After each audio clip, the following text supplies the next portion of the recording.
Tonight's episode of the Tuesday Night Cigar Club is brought to you by Drew Estate. Come experience the rebirth of cigars at www.drewestate.com and download the free Drew Diplomat smartphone app today to discover nearby retailers, RSVP to special events, redeem points to win exclusive Drew Estate merchandise, and much, much more.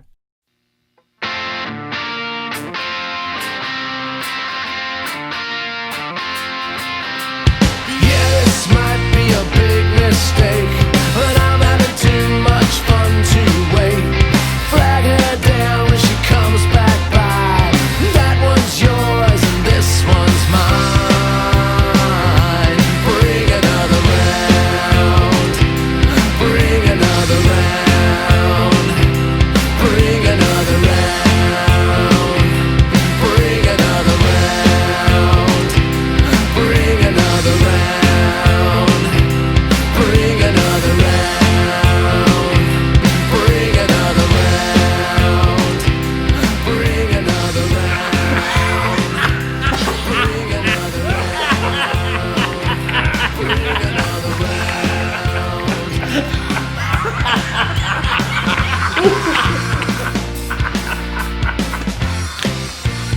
Here's to us. Suckers! Good evening and Happy New Year, brothers and sisters of the Leaf. Coming to you live once again from, well, all over the fucking place. It's the Tuesday Night Cigar Club. Tonight the boys congregate via live video. Thanks coronavirus, you giant asshole. To talk their way through the 2020 Bruce Willis outer space action thriller, Breach, while smoking the Navetta Discovery cigar from Fratello Cigars, paired with an intergalactic smorgasbord of tasty craft beers. It may be a new year, but there's nothing new about the good time our favorite crew of inebriated numbnuts are about to have. They've been throwing the exact same party for 6 long years now, and in no way whatsoever is that depressing. So sit back, folks, light 'em up, and enjoy the show. Take a sip of my magical podcast sauce. Happy New Year, boys. Oh, Happy New Year. I'm super pumped to be here with you fellas. We were supposed to do the show last week, but I came down with a little bit of a head cold. Well, nothing serious. I know how much our listeners look forward to hearing my smooth, dulcet voice every episode, and I didn't want to disappoint them. Not only our listeners, but especially the lady us listeners. Us too. Well, thank you, Tut. I'm glad it does something for you as well. And I was a little bit nasally, but I'm back, baby. I'm back. And we are back to do what we do best: smoke and review cigars that have been expertly paired with craft beers, all while talking our way through a movie. Nobody else does it like us, baby. Very true, but Kate, gotta ask something. Are you interjecting, Yax? I am interjecting. I welcome your interjection. What you got, big guy? Lay it on me. Well, you just mentioned that, we expertly pair our craft beers, but for some reason, I guess during our hiatus, I missed the interaction. So I checked out some stuff on the website, some of your write-ups. Oh, just kind of relive some TNCC memories. Okay. Missed the good old days, but they were only a few weeks ago, but still. Okay. I like that. Thank you. And, I put a lot of work into those episode pages. But I couldn't help but notice that, as I was reading through this, that when you're referring to my beer choices, you wrote some things that I try to capture everyone's beer pairing experience as accurately as I can when I go back and watch the show. Go ahead. What you got? Well, all right. Well, I wrote them down. I printed it out so I could. Oh, wow. I'll read it to you. I'll read it to you. You must have really liked it. Okay. This was from our religious episode back in December. A religious episode. Okay. Pepperhead IPA. Mm-hmm. You wrote, the Middleton Brewing's motto is, "Where beer is brewed, no evil can exist." And without checking the scriptures to verify that sounds about right, The Pepperhead IPA is a jalapeno-infused beer, and Yaks thought that might play well with our powerhouse of a cigar this evening. Was he right? Well, you're just going to have to listen/watch the show below and find out. And the bottle does feature a sort of hop demon on the label, so I guess that's something religious, but not really. Yak's beer pairing grade, F+. F+. Was the beer not jalapeno infused? Did I get that wrong?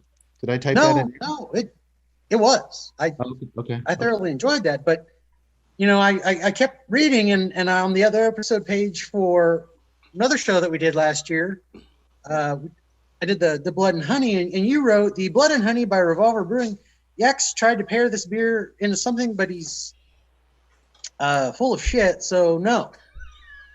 Yes, there's blood in tonight's film, but just no. Take it from me, folks. This beer blows no matter how much Yaks enjoyed the cinnamon component. Hard pass, pairing grade, F+. Did you not enjoy the cinnamon component of that beer? No, I did enjoy I enjoyed the cinnamon component. But when did you start grading us? I don't know, Yaks. Maybe taking this kind of personally? Oh, I'm taking this personal. Am I? Well, all right. Here's something also for good doctor that Sir Cade wrote for your pairing of the Copper Chopper. Oh, that was the one. That was one of the doctor's beers he drank. Yes, I know, and I couldn't help but notice for him. You wrote down something I wrote about his. Okay. Well, it's all here on the Copper Chopper by Spindle Tap Brewing. It's a typical amber beer that it's overall fairly boring, and the doctor only picked it because it was available at the grocery store he was present at to buy it. Yeah, there's some coppers in tonight's film, but come on. Perhaps a doctor needs to step out of his laboratory more often and get some fresh air. Or maybe his glasses were just on too tight that day and he got cut off the oxygen to his brain. Pairing grade F-. Look, I can explain. Hey, get back here, you judgmental bastard.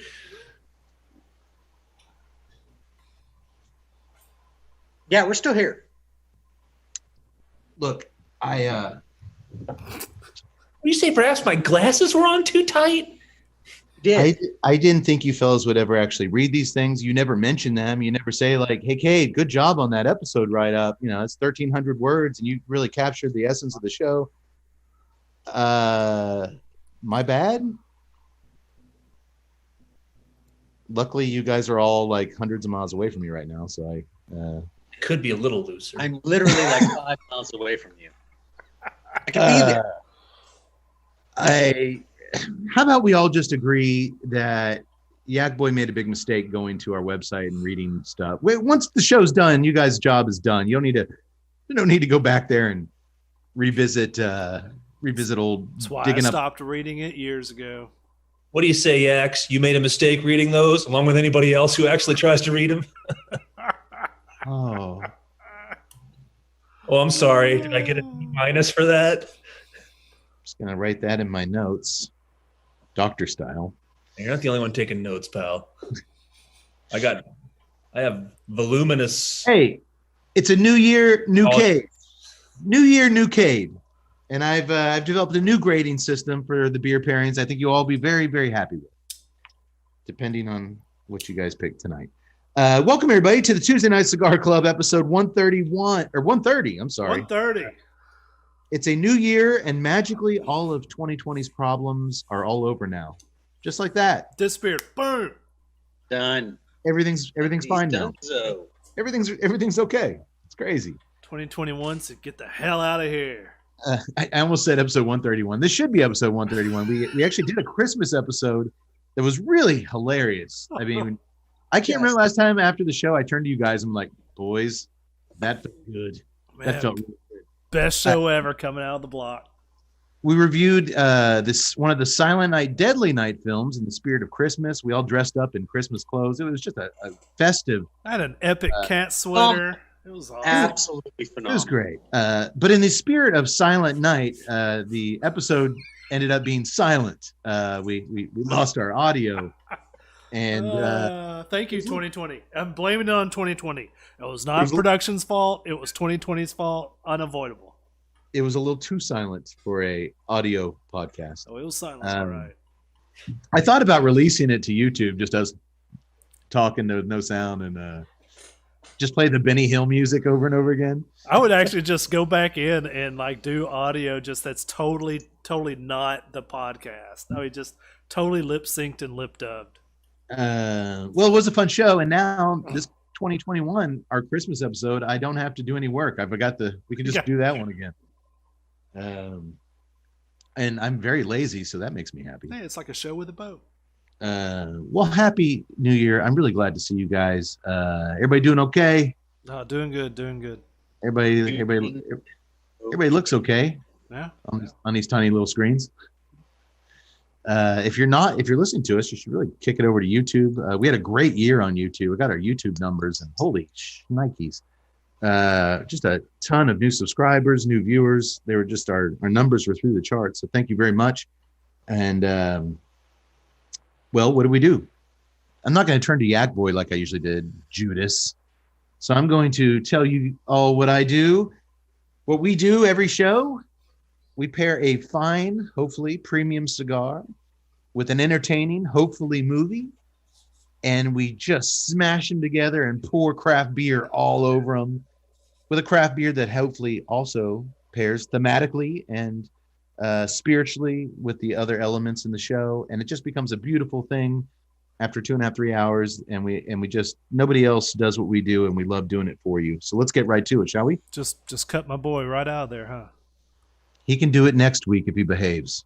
Okay. And Tut, if you don't watch your ass, I'm gonna write some notes about you. Punk hair. It's time to be punk. Let's see that hairstyle. You finally got a haircut after a year. No, take off the headphones. That sounded sleazy. Take off the headphones. Yeah. It's an improvement. I'll take it.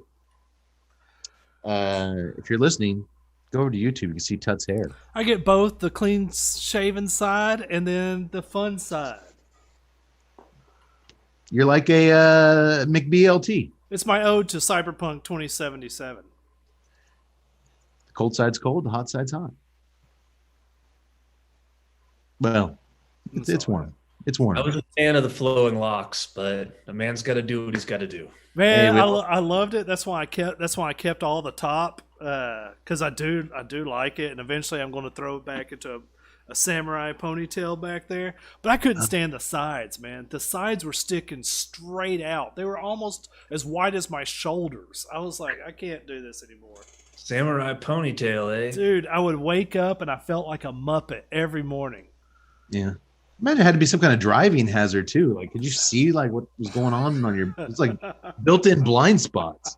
Oh man, on a windy day, and it was just like. Plus, I got tired of everybody calling me Doc from Back to the Future. You did look a lot like Doc Brown. I totally did. And that's not something people want to. Yes, I understand. It's heavy, Marty. It's heavy. Marty. Great Scott. Every time Tut would call me on the phone, I would answer, Marty. Okay. Tonight's cigar, let's get right to business, boys. Tonight's cigar is the Navetta Discovery by Fratello Cigars. It is a 5x50 Robusto, I believe. Doesn't say it, but I mean 5x50 is a Robusto. Yeah. Ecuadorian Oscuro wrapper. It's a very dark Ecuadorian wrapper, hence the Oscuro tag. Dominican Republic binder and Nicaraguan filler. Yak Boy factory, Joya de Nicaragua. I believe we walked through the room when they were rolling some Fratello cigars. Yes, because I actually didn't realize that's where Fratello was manufactured till we went down there. And I will say price point for last as always. Okay. We have featured one other Fratello cigar on the podcast way back in 2016. On episode 56, we paired the Fratello Bianco with some movie called Mantervention, which I have no memory of whatsoever. Oh, I remember Mantervention. I like that movie. I remember it. Yeah. Yeah, I that's think pretty fun. the only thing I remember is I think my pairing philosophy there was Bianco means white in Italian, and the movie was about a bunch of white stupid dudes. And I was like, hey, that works. Okay. I think that was my thought process. Good looking actress in it though. F plus. Oh, come on. That's a D. That's a D. That's a solid D pairing right there. I'll do the grading around here, pal. I also recently reviewed an inexpensive bundle cigar from Fratello's new Camo line. They have a line of bundle cigars, a Maduro, a Connecticut. I did the Connecticut. It's called the green. What's the Italian word for green? I think it's Verde, maybe, or that's Spanish. But anyway, it's the green Camo bundle cigar I reviewed for the Blind Man's Pup website.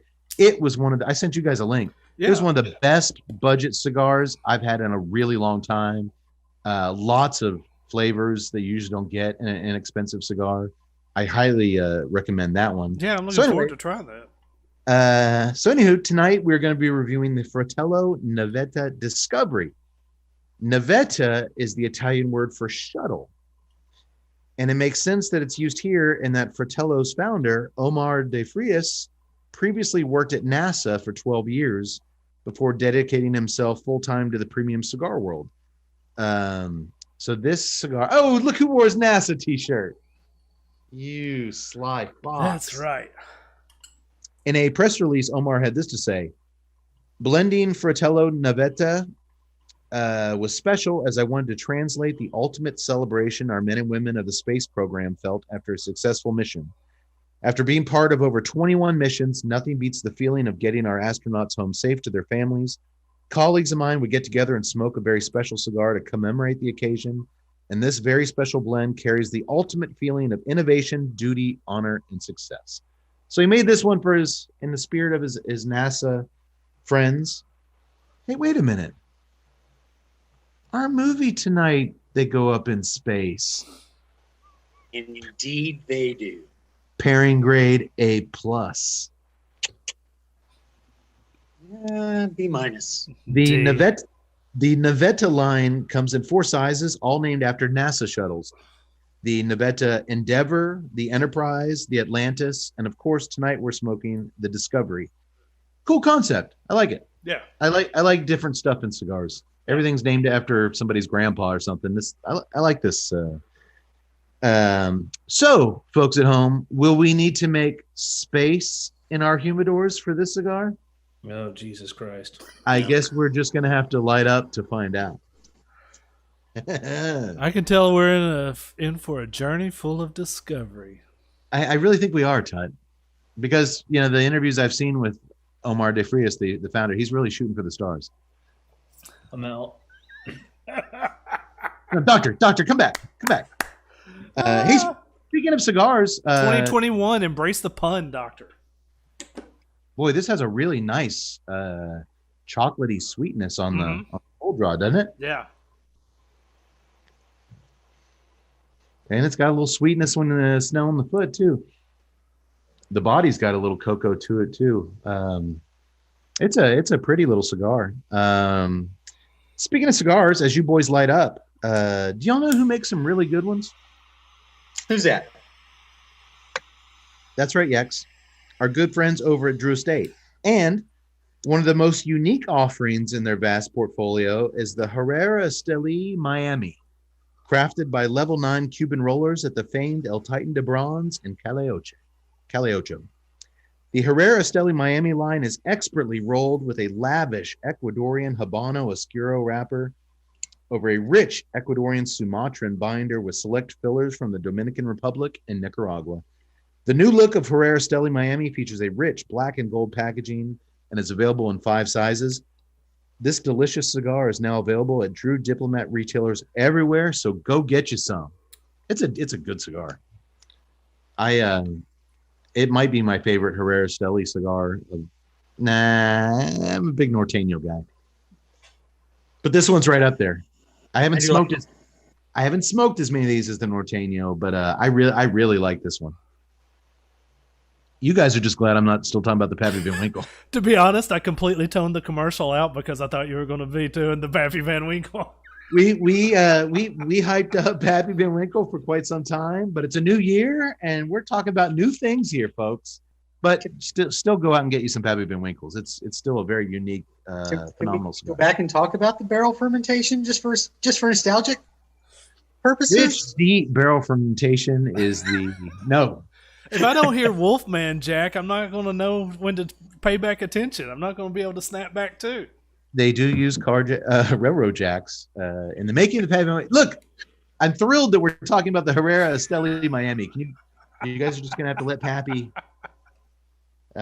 Maybe I'll drop him in one day. You know what? I'm really starting to not like 2021. I bet if I gave you guys a couple of those Herrera Esteli Miamis, you'd be. That might change your tune, huh? Oh, definitely, and you should definitely try this. That would get you a plus. I know how to make these guys happy, Doctor. They can have all the complaints in the world. I drop off a bag of cigars, they're back. Don't you think I haven't noticed that?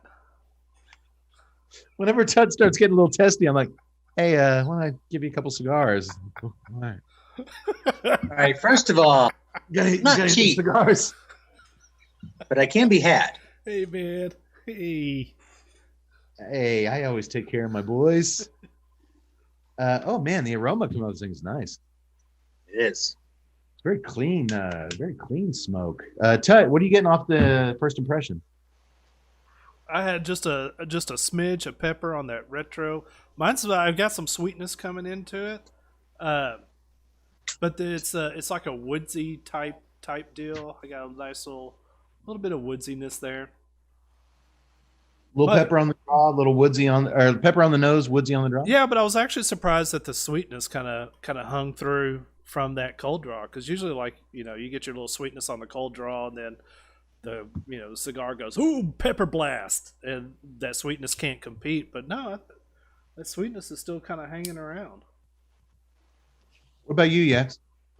Well, like the initial cold draw is like you. I mean, I got that little bit of chocolatey, and then it had the cold draw had a real sort of a very strong sort of hay grass, just a touch of like cedar component. Yeah, I really like.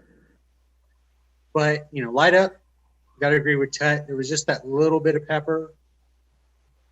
So, right now with that and that chocolate on the draw, I'm going to see where this takes me. Yeah, I wasn't getting the hay deal that you talked about on that cold, but I think you nailed that cedar. I've actually got a little bit of a tight draw here. I'm having. I'm going to bust out my professional cigar cutting scissors and see if I can. I usually like a paper clip and just be like. Well, that might be next. Yax, while I'm trying to get a little better start to this sucker, why don't you tell us who's drinking what? Let's start with Tut. He is drinking the Tater Bug. The Tater Bug. Interesting name for beer, but you know what? Red Horn Brewing. Down there in good old Cedar Park. Started Red Horn Coffee and House and Brewery. Started back in 2014. He is drinking the Tater Bug Dry Stout. This one gets its name. The childhood Irish style, yes. They took the name from their marketing manager's his childhood nickname back in Nebraska, Tater Bug, which is an excellent nickname. Right on the profile, it's 4.2% and about 25-30 IBUs, so very low. That's about right.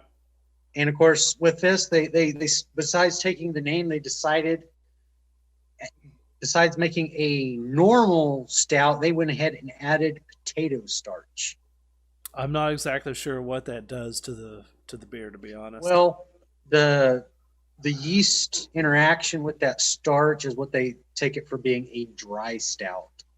It is a kind of a dry. I mean, it definitely has the characteristics of a dry. So we'll have to Is it got any like little? I mean, they didn't give like say it was like overly chocolatey or anything like that. No, it's pretty coffee. Matter of fact, I was kind of surprised. I was hoping. I'm like, man, a coffee beer. This might throw the cigar might not be able to hang with it because I was surprised. It's not like super coffee, but it's coffee enough to where you take that first sip and you're like, oh yeah, I could definitely taste the coffee element. Yeah. But that's about the only profile to it. It's kind of dry. It's definitely not like a Guinness in terms of that creaminess stout. But it's yeah, I mean, it's a nice stout, and that's exactly what I wanted. I didn't want any type of sugary type beer, for God's sake, and nothing too far out there. And I'm like, how far out there can a potato beer be? And by the way, just to tie it into it, Bruce Willis used to get bullied in school, but they would call him Taterhead.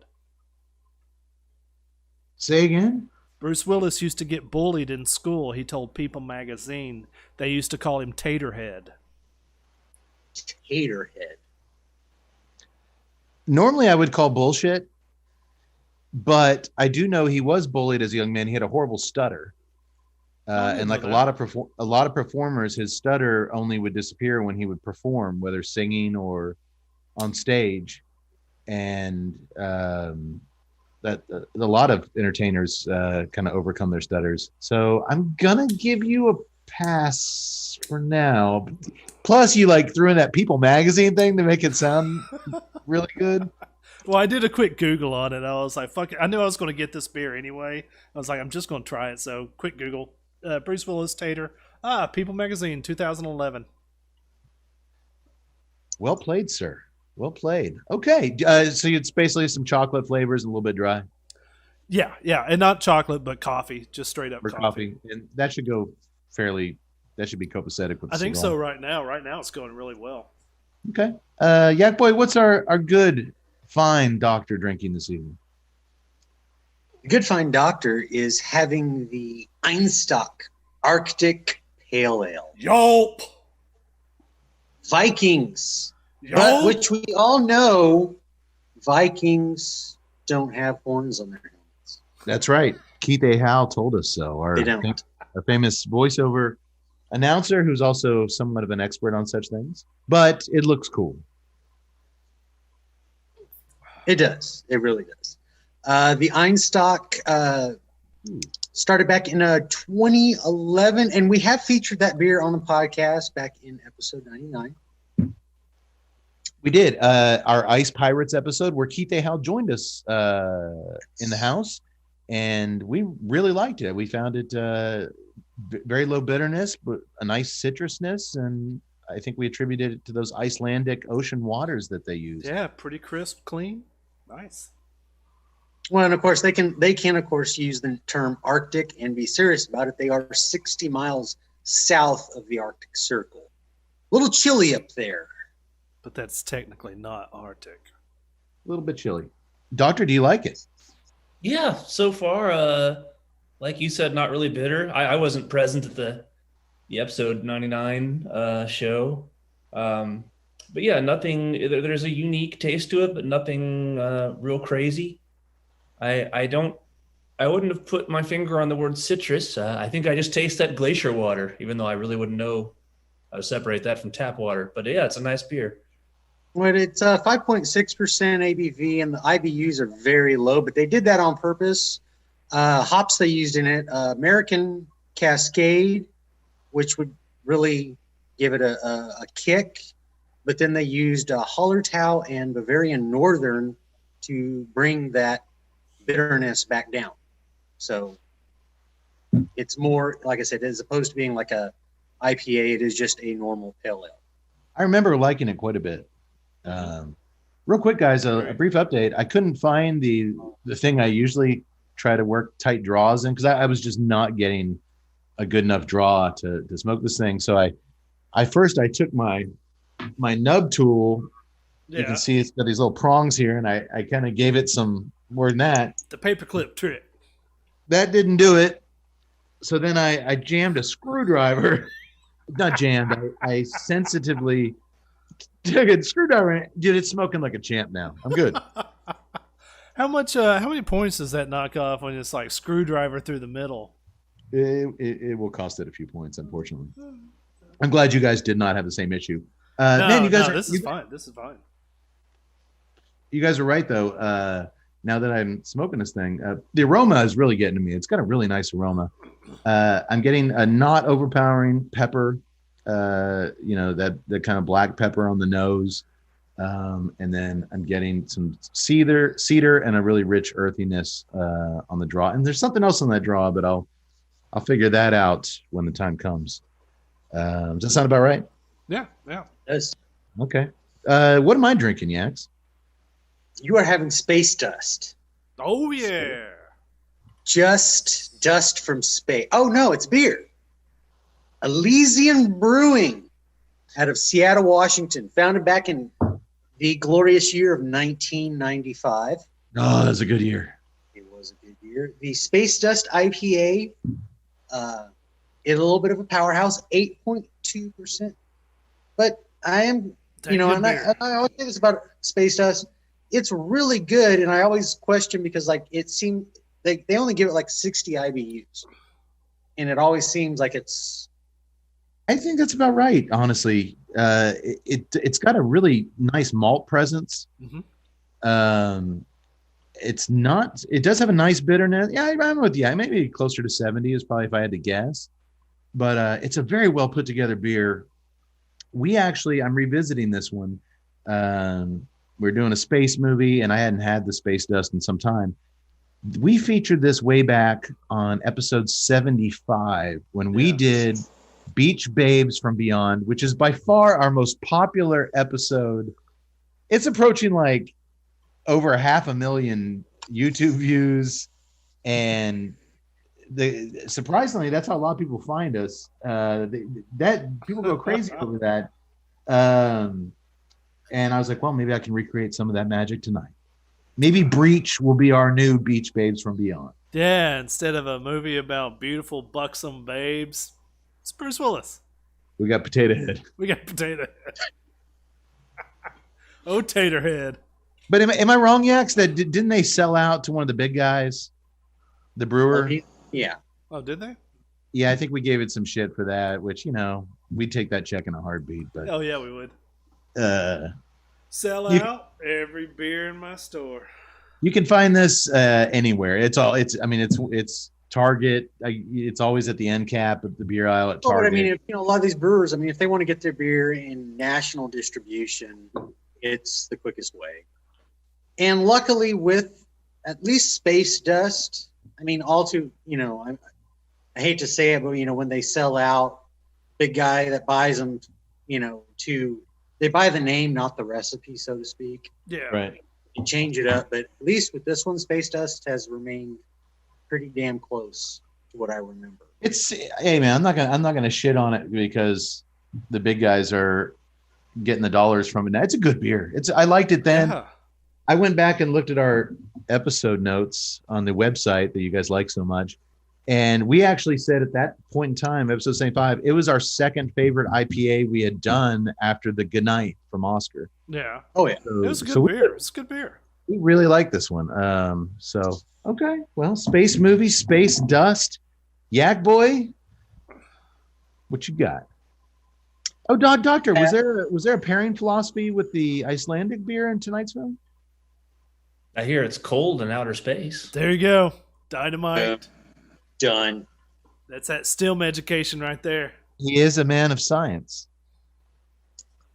I am doing from the Brazos Valley Brewing Company. Yeah. From their barrel-aged series, the Laugh at the Moon. Just laughing at the moon. It is a Russian Imperial Stout. Oh, da. Yeah. Da. And, of course, being barrel-aged Russian Imperial, this one clocks in at 10.6. Oh, you're gonna be a potato head here in about 30 minutes. I'm a potato head right now. It is quite delicious. Oh yeah, good. It is. I was concerned. I was like, man, that's high ABV. IBUs are really low. They're like 10. I mean, it's a Russian Imperial. Bitterness is very low. But I mean, this one, yours is coffee. This is all chocolatey. And I was a little concerned because I was like, when I was tasting the cigar early on, I was like, is that the cigar that I'm tasting, or is it my beer at this point? That's the risk you're It's so chocolate. The moon is in space. Then our movie takes place in space. Hey, we've all gotten drunk and laughed at the moon. It happens. Stupid moon. Stupid moon. But, I also went ahead and I as I was there in the store, I couldn't help but notice that there was another beer, which from our ill-fated episode last that didn't make it, a certain brewery who had put out wonderful beers, wonderful named beers. Yeah. Like, they really are, what they're paying their marketing department, they should be paying their brewers. Right. So this one, of course, from Martin House Brewing in Fort Worth, the Nebula. I'm going to try this one later. I couldn't help. I mean, I literally have like a can of it because literally this is the how should I let me look at my notes. A bourbon barrel aged black and red currant lactose sour. Dude, that sounds like a red licorice stick. I know. I'm interested to find out. But it has this super awesome space guy in a spacesuit skeleton. So I'm done with you, Martin House. Yeah, dude. I like I said, their marketing department is so on point. They burned us. They burned us with the crunch enhancer. They burned us with the puppy chow, which you would have learned that if you got to see our missing episode from Christmas time. Screw me once, shame on you. Screw me twice, shame on me. Screw me 3 times. Well, I'm just a member of the Tuesday Night Cigar Club podcast, and I got drunk and I went ahead and bought your beer anyway. I am a member of the Tuesday. I'm going to try this one later. What's the ABV on that bad boy? This one's 9.8. Okay, I figured it was had to be up there a little bit. So I'm gonna have to sip my beers tonight, lest I be on the floor. Well, if you drop on the floor, just make sure you tilt your laptop screen down so we can still see you down there. Oh God, it's happening. Guys, I gotta say, now that I got this thing smoking, hey, Dr. Any Port in the Storm, whatever works. The earthiness kind of dissipated pretty quick. Now it's that cedar, and I'm getting kind of a sweet chocolate, a sweetness and a chocolate on that draw, which is really nice. And I don't have any chocolate or coffee or any of that crazy stuff in my beer, so that's pure my cigar. beer. This barrel aged beer is like nothing but chocolate. I mean, it's so, which is very enhancing for the cigar. I'm not complaining. Yeah, I'm starting to get some chocolate flavors out of the cigar. You, Tut? Not really hanging on the chocolate right now. Mainly that cedar. I do get that nice cedar. Still a little light dusting of pepper across that retro hill. It's a very pleasant retro hill. I'm kind of digging it. It is. All right. Well, real quick, before we get into the film, I do want to say one thing, if you'll allow me a few minutes. Before we move on from cigars and beers and introduce tonight's film, I'd like you beautiful bastards watching us on YouTube to turn your attention to my square on the screen, as if you weren't already focusing on that, and check out this amazing ensemble I've put together for tonight's show. I picked up this fucking rad Nicaraguan jacket. It's got the Nicaraguan artwork on the thing. It's got a cigar smoking emblem on the sleeve, and on the back it has a tobacco plant. Oh my God. Pick that up from the phenomenal artist and cigar industry legend Jesse Flores. Hey, Jesse. Who has a new online shop open at victims1975.com. As many of you know, Jesse was the longtime head honcho at Drew Estate Subculture Studios, where he oversaw the creation of so much artwork over the years. He's also behind the hand-carved mega ashtrays. We're lucky enough to have one here in the corner, No Hope. So much swag, so much unique art that he put out over the years, and all the amazing graffiti that you see in the Drew State factory. Everywhere you look, there the paintings on the beautiful walls. Beautiful building. When Yax and I went down there last March, I mean, literally, Yax, you can't go anywhere without art. No, I mean, it's everywhere. And every wall, you turn a corner, something. It's just something, and that's all what Jesse and the culture Jesse created there at Subculture Studios is responsible for all of that. Jesse's super talented, and now he's bringing his gift straight to the consumer via his website. I also picked up this T-shirt. I had a little Christmas money for the family. It's a tobacco plant T-shirt that I picked up, and while I was on the website, this Nicaraguan coffee mug. It's got some guys out in the field. Very nice. Very nice. Man, good Christmas for you. Well, I bought it for myself. That's the best Christmas ever. Do you guys still in your 40s get Christmas money from relatives and stuff? And no, that would be ridiculous. I always feel like such a kid when I get a card with money in it, because I'm like a grown man, but I'm like, all right, I can buy some stuff that I went to Jay. I've been looking at his stuff, and he puts out, there's so much cool cigar swag. You got to buy cigars to get. You got to go to events. You got to, really cool cigar shirts and T-shirts are kind of hard to come by. And all of a sudden, there's this website where it's just, and he updates it constantly with new artwork, new stuff. So I was like, you know what? I'm going to support a good dude, and I got me some stuff. He's got it all: clothing, art prints, mugs to backpacks, stickers for your humidor. He's even got flip-flops with tobacco leaves on them. I mean, he's got everything.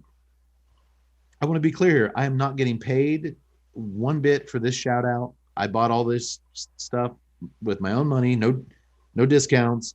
I just really respect Jesse. I always have. I've got a lot of his artwork. Our friend Rev years ago sent me a Liga 9 painting that he got from Jesse at Cigar Safari. We got the Meg ashtray. We got some pewter ashtray. I mean, he's brought a lot of happiness to my life through his art over the years. So I really respect him and his talent.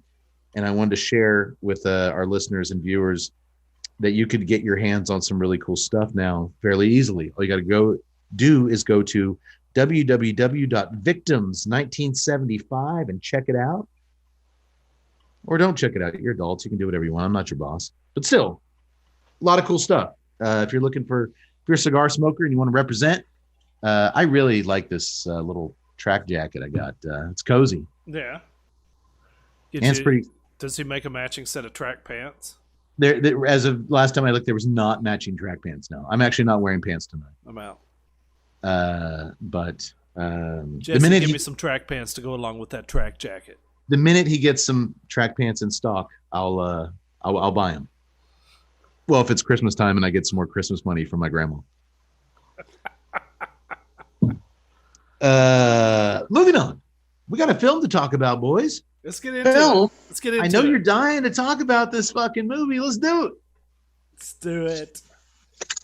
Tut, you're always wanting to do new movies. Hell yeah. Would you like to swing on a star? Carry moonbeams home in a jar. This is no Hudson Hawk. And I say that as a slam on this film, not on Hudson Hawk. Revisit Hudson Hawk, man. Yeah, I need to. It's been ages. That is Bruce Willis showing up to work every day with a smile on his face, giving it everything he's fucking got. He co-wrote the script. By the way, was his passion project. A friend of mine turned me on to a deal. If you sign up for Audible, the free trial, you get 2 credits, so you can download 2 books. And so I've only downloaded 1 book, and it was Green Lights by Matthew McConaughey. Read by Matthew McConaughey. Of course, who else could read it? It's exactly what you think it is. And it is not, but it is. All wrapped into one, but wrapped into nothing. Did you learn some life lessons? Oh my God. It's like, dude, first of all, if he's done half of the stuff that he claims to have done in this book, The guy is Ernest Hemingway. Ernest Hemingway is going, oh, wow, man, that's a good life. That is a good life lived. He was on Howard Stern and told a lot of those stories. Yeah, I think he's actually done all that stuff. And one thing I'm like, if there's somebody who did, I can believe that Matthew did it. I like the stuff about his life, but man, sometimes on the philosophy, I'm like, dude, just chill, just chill. I actually did the Audible thing too, Ted, and I got Born Standing Up by Steve Martin, his book about his stand-up philosophy and his stand-up career, and he read that. It's phenomenal.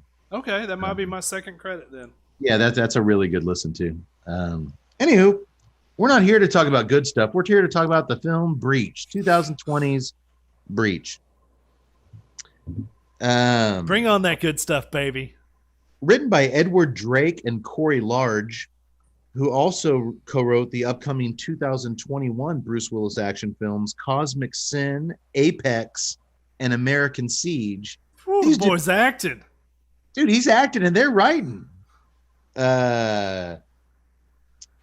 Drake, one of the co-writers, is directing all three of those films. And Corey Large, the other co-writer, he actually stars as one of the crew members in tonight's film. Do you think this is like a Steven Seagal deal where he got caught up with some Russian producers and got into them bad and had to do like 7 movies in a row? No, I got a different theory. We'll get to that later. Okay. All right. Breach is directed by a fellow named John Suits, whose most visible prior directing gig that you might have seen is the Die Hard battery commercials where Bruce Willis reprises his iconic role of John McClane, where he jumps through an auto parts store window to buy a car battery for some reason. Okay. He could have just walked in the door. I mean, yeah. You haven't seen the whole thing from start to finish then. It's implied he gets thrown through it. Oh, no, I haven't. They just show him flying through that window and he asks for a car battery. The whole thing, he's walking down the street. First, the battery doesn't work. He can't start the car, so he gets out and he's walking, and then all of a sudden, some real bad. He sees the guy that's Theo, Clarence Gilliard. He sees him sitting in a little coffee shop, and he's all, Theo, and he like points at him like, and then all of a sudden he's surrounded by like some bad dudes, and so it's implied that he gets flung through it. Oh, okay. And you should watch the whole thing. It's like almost 3 minutes long. Oh, is it like on YouTube or something? It's somewhere. I don't know. It's 2.5 minutes, 3 minutes long. Okay, well, they do cut to him with Theo driving off in a limousine with the car battery, and it just none of it made any sense to me whatsoever. But tonight's director also directed that car battery commercial. There's something you could probably tell worth noting from the credits I just read, and it's obvious when you watch a bunch of these straight-to-video on-demand Willis action flicks, it's just how incestuous they are. As far as them, they feature a lot of the same actors, which I'm assuming are a lot of Bruce Willis's friends, his buddies, and the same creative teams keep popping up the names of writers, directors, and producers over and over again. But like I said, we'll get to that aspect. I don't think the Russians are involved in this stuff, but we'll get to that maybe a little bit later, I'm sure. Here's a synopsis for you of tonight's film. Fleeing a devastating plague on Earth, an interstellar ark comes under attack from a new threat, a shape-shifting alien force intent on slaughtering what's left of humanity. Sound about right? Yeah, nailed it. Yes. I didn't write that. That was what was on the video box. All right. Well, as the opening credits play out amongst the scenes of rioting and chaos with on like Earth, 15 production companies stringed together. It's like our second longest, not the longest, but the second longest. It's the year 2242, and you cannot help but see the names. There was 9 production companies that pooled their money together to make this film. And I'm noticing that more and more as films get released straight on demand and on Amazon. I can only imagine that it's the theory that if you get enough investors to pool their money together, you're less likely to go belly, tits up. Yeah. If it tanks because you didn't put in, hey, why 3 guys invest in the movie when we get 30 guys to invest in the movie? Yeah. If it doesn't do so great, you don't lose your house. You lose your kid's college tuition. Hey man, in today's age, get it any way you can. You do see that more and more, but it was comical because they show you the graphics of the production companies at the beginning. There's like 8 of those. You're like, okay. And then they pop up individually. Trying to figure out, I was like, jeez. Well, it's like, all right, cool. And then the next one, you're like, all right, hey, 1 or 2, no problem. Can we get to the movie? 3, all right. But finally, after 6 minutes, the movie itself starts. We learn that Earth is consumed by wars, famine, and the plague in 2242, as the last spaceship is about to depart, transporting 300,000 Earthlings to New Earth and leave 19 billion poor bastards behind to face extinction on their own. Did that ship look big enough to you to carry 300,000 people? We never got perspective. That was the problem. I'm like, it looks like a big ship, but it doesn't get. It's not like you saw the little shuttle actually going to the ship and getting like right next to it or something. So I was like, when I saw it, I was like, it just kind of looks like a Twinkie with some add-ons, and I was like, it could be big. It's space. You don't know. There were some budget things here that kept us from really getting a good perspective. I'll agree with that. Outside of the perspective, though, I thought it was fine. I mean, you didn't get a great perspective of the ship, but the opening was kind of fun. It was a little bit of intensity there with them trying to shovel people through. A man named Noah and his pregnant girlfriend Haley are two of the lucky ones who've been approved to board the Ark, if you will.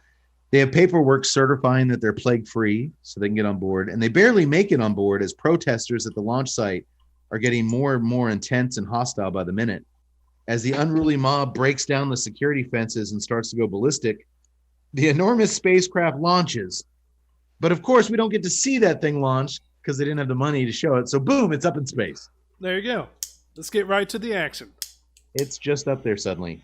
Well, I was also questioning, how are you going to launch a ship that size capable of carrying 300,000 plus people? Man, we're starting 2021 now being just all kinds of critical and stuff. Well, let's just have fun with it. If you can build a ship like that, certainly you should. You're saying if you can build a ship like that, you can get rid of the plague? Yes. And or eliminate at least 12 billion of the other people. The ship itself up in space, it's very utilitarian. Well, we're doing this for the good of humanity. Red button. Beep. It's very utilitarian looking. It looks kind of like a big toaster oven floating around up there, doesn't it? Or like a radiator. I thought it was fine. It's like I said, it's like someone painted a Twinkie gray and then glued some spaceship parts to it. I could be wrong, but maybe I was just jonesing for a Twinkie. I don't know. It's sad when Tut's the most positive, forward-thinking one of the bunch. What's that, Doc? I said I'm with Tut. I never gave it a second thought. Okay. Just have fun. It's a sci-fi shooter. I was sober, and maybe that's the problem. I was just sober and eating some popcorn and enjoying it. Never gave the ship or any of that logistical stuff a second thought. I don't think you're meant to if you're watching this movie. I'm not going to apologize for it, Yax, and neither should you. On the ship, Sure. on the ship, the USS Hercules, everything is very clearly labeled inside. There's a door that says escape pods, cryo chambers, volatile reactor. You see almost everyone will be put into cryogenic sleep for the length of their 6-month journey to Earth, but not before they gather to hear a speech from the gruff and tough Admiral Kiernan Adams, played by the usually highly enjoyable Thomas Jane. I shall always have a soft spot for Thomas Jane. I love Deep Blue Sea. I'm not going to apologize for that either. Also plays a detective in one of the greatest sci-fis of the modern era, The Expanse TV show on Amazon Prime. I've not seen The Expanse. He was also one of the Punishers. He was one Boogie Nights. Todd. He was Todd in Boogie Nights. I forgot about that. Introduce her to my lap.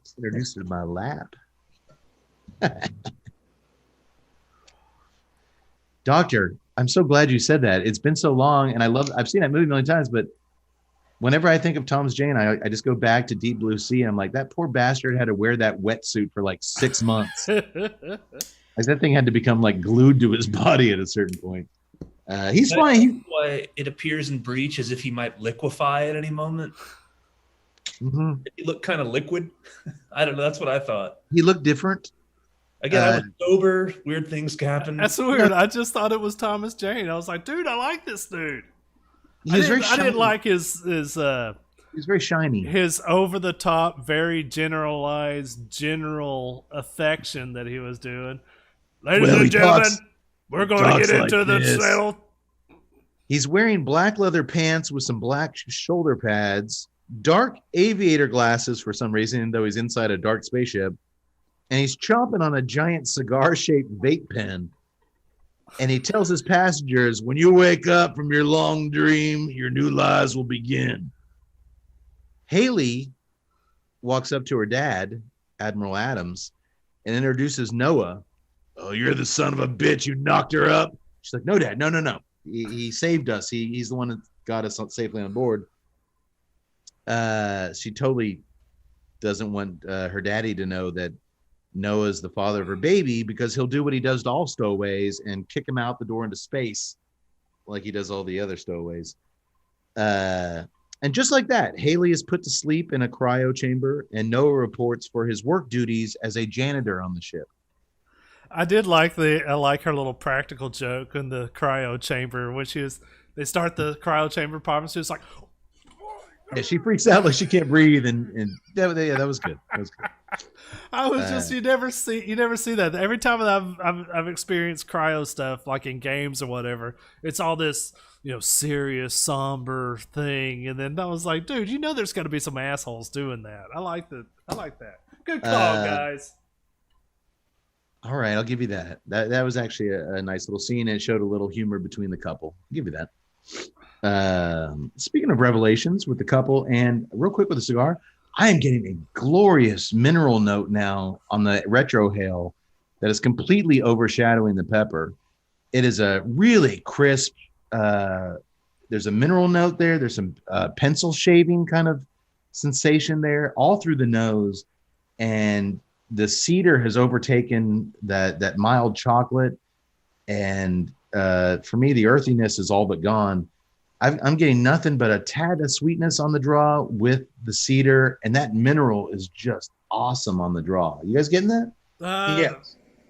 Not really getting the mineral for some reason, but I'm definitely getting that cedar note coming through there.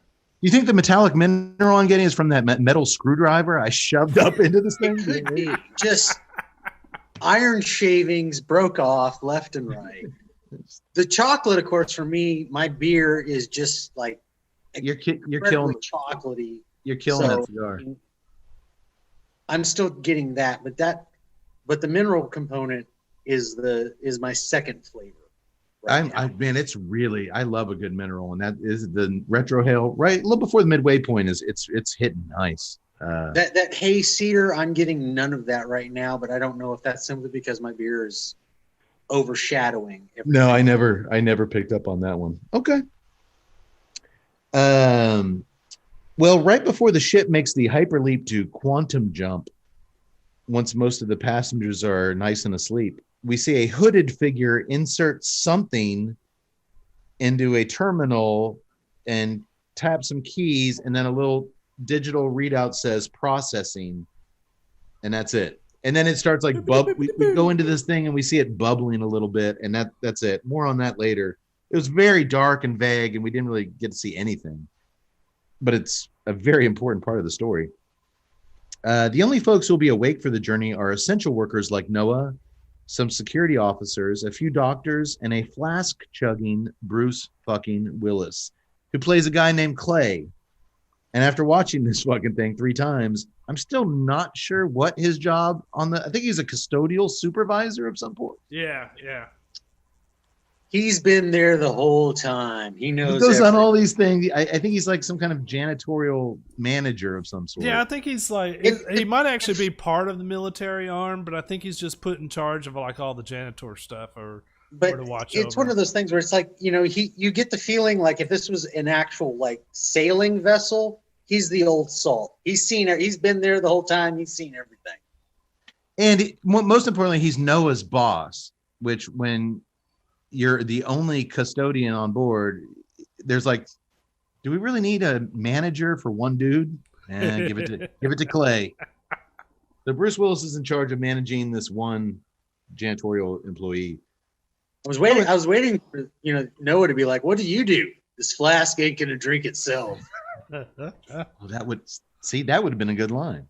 They were never really clear, though, on like what a lot of the other people did. I assume Willis had a supervisory position over the custodians, but yeah, he seems to only boss Noah around, but they never really indicated that, because at the beginning when the one captain is saying, I think he mentions there are 5 janitors. Yeah, that'll question their life decisions. Yeah, we never saw those. See Noah. No. Okay. Oh, and the massive reactor that allows the USS Hercules to travel at such outrageous speeds and distances through time and space is essentially just a bunch of long red glow sticks wrapped together. And highly accessible, too. Well, you know what I love more than anything else? This is the same effect from the 80s. If y'all remember, there was the 2 things that shot the neon lights back and forth, but they went this way. But this one is, you know what? As opposed to be horizontal, what if we go vertical? Yax, it's not that cool as those things. It's just some red glow sticks. I had no problem with this. After seeing that pathetic special effect, I couldn't help but think that the biggest line item on this film was Bruce fucking Willis. And if they had actually used that prop, that would have been twice as cool. The reactor just burn. It's the reactor room. I would have been like, are you fucking kidding me? They dusted that off? How come I'm the sci-fi nerd and I am way more lenient on this film than you guys? It looks like they Cody, bought I'll give a pass because he's a sci-fi veteran that watches everything, so I can understand. It looks like they bought 5 red lightsabers from Target and stuck them together in the thing, and that was the reaction. Put it on the blinking function. Beep, beep, beep, beep. Never registered with me. Never thought about it. Never gave it a second thought. Look, I watch a lot of shitty sci-fi movies. I'm looking for something, anything, that it just will make me suspend the disbelief. And it's when they look through the window into the reactor room, I'm like, really? Thank you. You could have gotten some fucking Christmas lights and just wrapped them around a pole and called it a reactor. Thank you, Yag Boy. Dude, this is going to be a Yag Boy and Cade versus Tut and Mincy episode. I can sense it. I don't like to think of myself as versus anyone, but that's right. That's right. We come together. We have come together. It takes a big man to say that, Doctor. I am not a big man. And speaking of the budget, I'll go ahead and address this right now because it's impossible to ignore as the film rolls along, and you guys cannot fight me on this. They basically created 5 sets for this film and just reused them over and over again. There's one window which everybody looks out, this huge ship. There's one window that's not even clean. It's like got crap on it that they use to look out in space. There's one general mess hall / meeting room / medical bay that they just changed the furniture in to look like something different. There's some space bunk beds they built. And then they build one bathroom, which is crazy filthy, immediately upon takeoff that Noah continuously has to scrub over and over again. And then my favorite, the long hallway, which they film at least 1,000 scenes in, pretending that it's multiple hallways. Well, we'll see people walking down this hallway and they turn, and then the camera will cut the other direction. It's like, that's the same hallway he was just in. They only built one hallway and they just reuse it over and over and over again. I'm just saying, this isn't Ridley Scott's Alien. I get that. But it's also not Stuart Raphael's Ice Pirates either. Like, we've seen Ice Pirates had a budget. We've seen Roger Corman movies with better set design than this. Listen, all I would really want to do is see the breakdown of all of these companies. What company paid for this set? We needed 30 companies. Do you know what that hallway cost? I think that was Living in Mom's Basement Productions. Y'all are harsh. That thing is 40 feet long. That thing is ridiculous. I'm not saying y'all are wrong. I'm just saying none of these thoughts occurred to me one single time while watching this movie. Same. As everyone eats in the mess hall, there's some vaguely interesting conversations about their mission. Some think they'll just fuck up New Earth like they did the original planet, that mankind doesn't deserve a second chance as we're just a bunch of intergalactic monkeys. Others, like Clay's good buddy Blue, played by Bruce Willis's good buddy Johnny Messner, they don't give a shit. They're just happy they get to keep on living for a little while longer going to this new planet. A hard-as-nails commander named Stanley is running the ship as the admiral's snoozing for a few months. And I like this guy playing Stanley quite a bit. I thought he played the dickhead military guy to a T, but he actually had some subtle stuff. I really like this dude playing the Commander Stanley. Nah. And I really liked how the admiral in charge of everything is asleep for the entire trip. That don't make any sense, especially if he's paranoid. As the days start to count down, we get to see Noah cleaning the same disgusting crew bathroom floor over and over again. I guess space travel makes everybody shit all over the floors. Well, As a floating bright blue Bruce Willis holographic head appears next to him, barking orders at him. I like this. That floating Bruce Willis head was my absolute favorite thing in this movie. It was this part. Like I was like, you know what?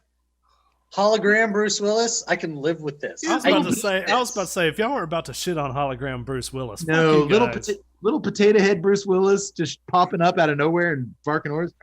I want to create one of those of me. So when like Tut's making pancakes at his house in the morning, I pop up and I'm like barking stuff at him. No. Really? Peanut butter? You're gonna go there again? Peanut butter banana. again? Peanut butter and banana, really? Peanut butter and banana, really? Come on, kid. Come Dude, on, your kid. wife's like, how do we get it to go away? We can't. You just put a gun in your mouth. We can't. Just be quiet and give me the blueberries. I'm working on it. Meanwhile, everyone else on board just seems to be getting shit-faced the entire time. Noah's cleaning bathrooms. Everyone else is getting shit-faced. TNCC style. Sounds like a good gig. What will we be doing for 6 months? You know what we'd be doing. There's literally 20-something cutaways to Willis drinking from his flask over and over again. And I'm semi-confident he didn't know the camera was rolling in most of those. All right, so you're just going to pretend to drink from your flask. Oh, I'm going to pretend all right. Film that. Look at him over there. Yeah.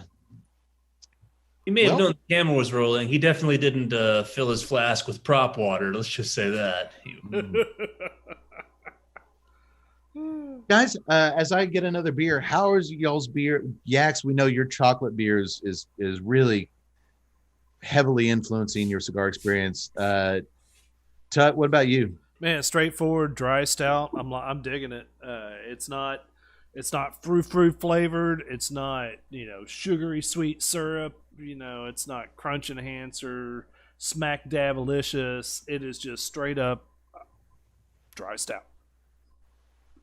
I could see where that would go really well with the beer. What I'm going to start doing on our beloved episode pages, which I've never done, but it's a new year, new things. Right. I'm actually going to take all of our beer notes and recommend at the end, because we drink different styles of beer now, what we think, beer kind of went best with it. So if someone's smoking a cigar, they can, if they're thinking about a stout, a Russian stout, they're thinking about an IPA, they can, hey, this is the beer that worked best this is the winning beer of the night. And I promise I'm not always going to pick my beer. I promise. Yeah, but now you're going to have to set some expectations, because there's two types of beer pairing. There's the beer pairing that gets out of the way of the cigar, and then there's the beer pairing that modifies and plays with the cigar. No, and that would always be the winner. A beer that enhances your cigar experience would clearly always win. If none of those beers do it, the winner would be the beer that just didn't hurt the cigar. But if one of us gets a beer that's like, this beer is complementing the cigar so well, and it's adding to what the cigar has, and it's also bringing its own thing. Okay. There you go. So we'll address that at the end of the show. We'll make a determination. Yeah, New Year, let's run with it. My IPA is get you good and fucked up.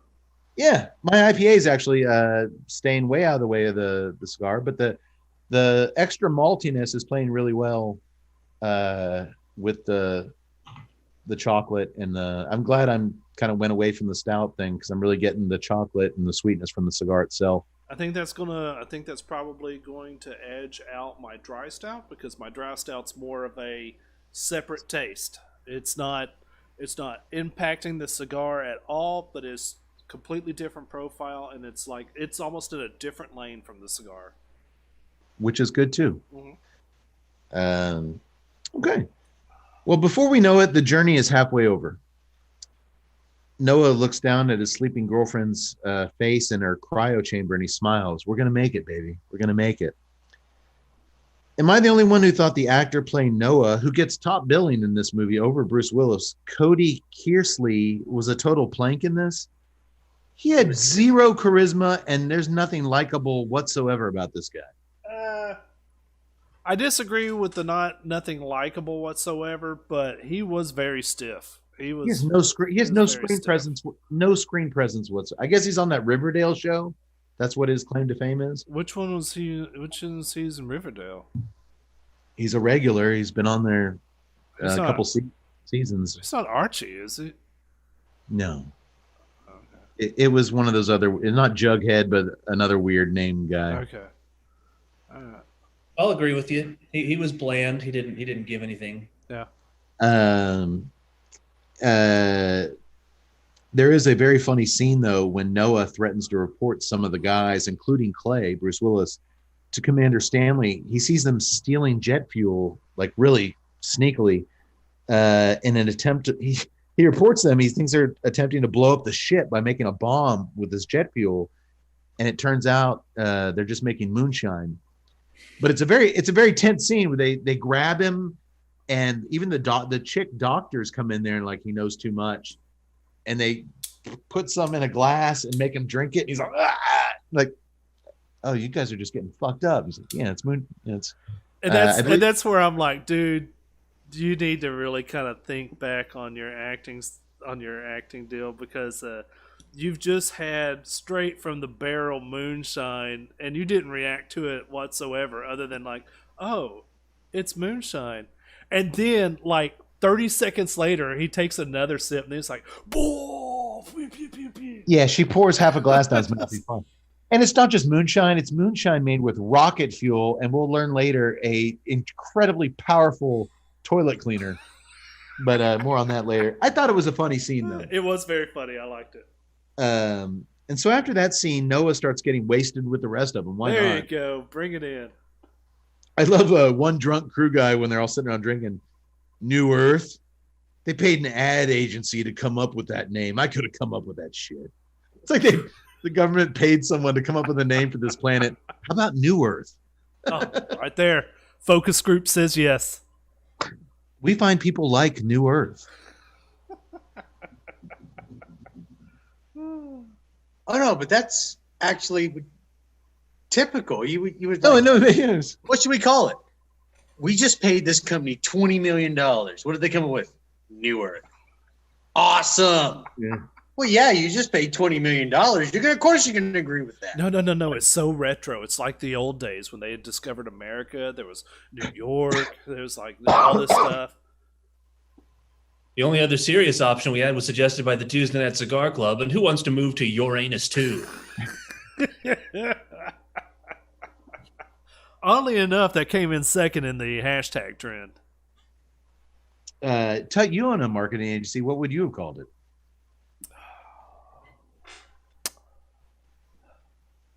Earth 2. You would have got the gig. There you go. 2.0 to make it sound techie. And I just find it ridiculous that in this world that we saw that was ravaged by plague and famine and everybody's rioting and stuff, there's dudes showing up to work in an ad agency. Well, the riots are happening over there. Man. It's like Not running. gear. It's like Running Man. The suits still show up in their fancy clothes. Look, Everything was great in Cadre Cola Tower.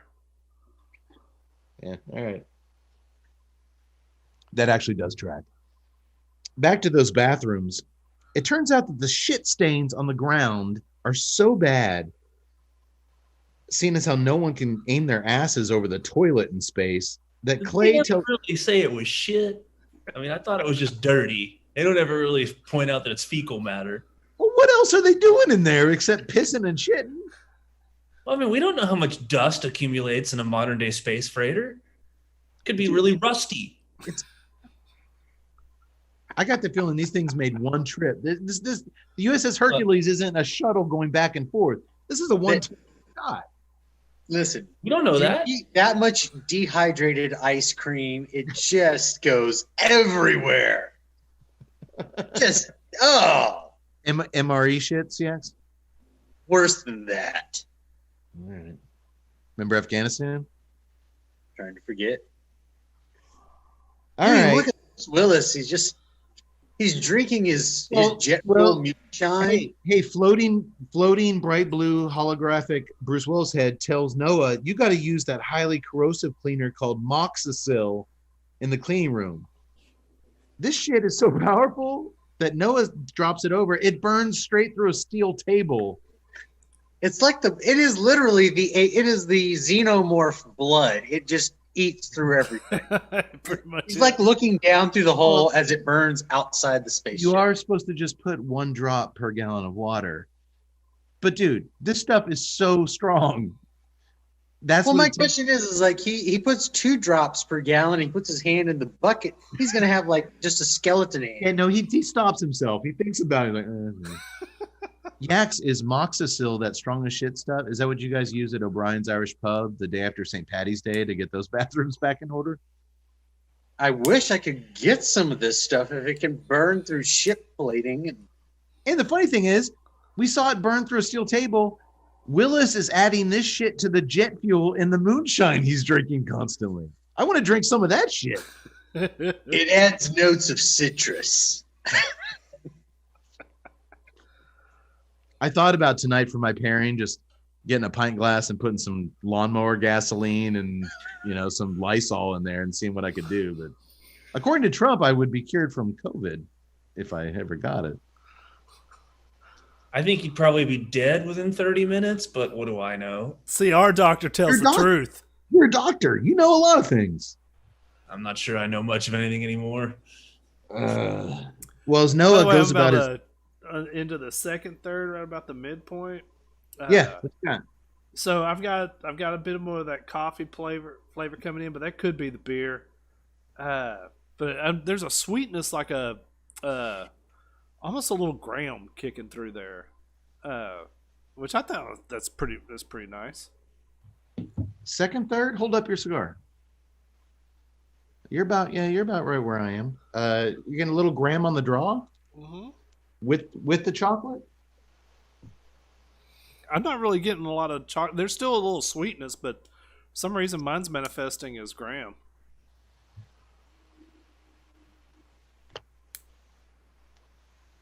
Kate, did you get some kind of new fancy pants lighter there? No, I've had this one, buddy. I believe I've seen This is what they used when Yaks and I were at Cigar Safari. And The Tusk. It's called the Tusk. And I believe it's a Jetline product. I believe it's discontinued. And it due to the complaints and advisories they had to put out on it. Yes, do not use this as a Mariloade. I was going to say it's got a unique shape. Works, that's a nice euphemism. Works like a charm, though. Man, I'm not getting the graham, Chud. I'm still getting that really great mineral and pepper on the draw. I wonder if that's the beer. I wonder if that's the beer coming through then. And I'm just getting that cedar and that cocoa and sweetness on the. Yeah, I'm still getting tons of the cedar coming through. But I've got a sweetness that's transitioning into graham. It's tasty. I'm really glad. It could be the beer. I'm really glad I got it burning. What about you? Are you getting graham cracker, chocolate, mineral? What are you getting? The mineral, very much so but my beer is overpowering. Mhm. So any sweetness is basically conveyed as chocolate. I'll just stop talking to you about the cigar. I'm sorry. I wish I could do more, but my 10.6% ABV Russian Imperial Stout. I'm going to stop talking to you altogether. What are you getting from the cigar, Yaks? Chocolate. Lots of chocolate. Chocolate and a lot of really dark shit from my childhood. God. No more Russian stouts for him. Oh.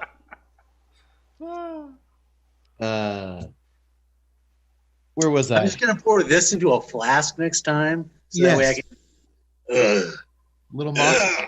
Dude, put in a splash of Moxicil. There you go. Basically, it's laundry detergent and some gasoline. I just want to know, like, if that thing eats through steel hull plating, what are you dipping and measuring this out with? 1 drop. What is the syringe like that can hold that stuff? What? You can't put it in a plastic bucket. It would melt that. Well, here's my question: is like, why are you giving doctor a migraine? Why are you building the ship out of steel? You should be building it out of the plastic that holds this chemical, because apparently it can stop everything. But did you not know that Moxicil replaced olive oil in the Mediterranean diet? Oh, makes a lot of sense. Make you crap like a goose. Allegedly.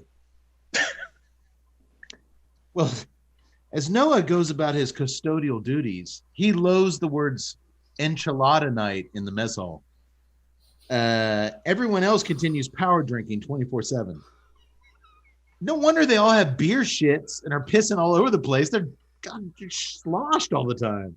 I can't even figure out what space enchilada night would do to the space bathroom. I just know if they give me the choice, either go in cryogenic sleep for 6 months or party with these assholes. I think I'm partying with these assholes for 6 months.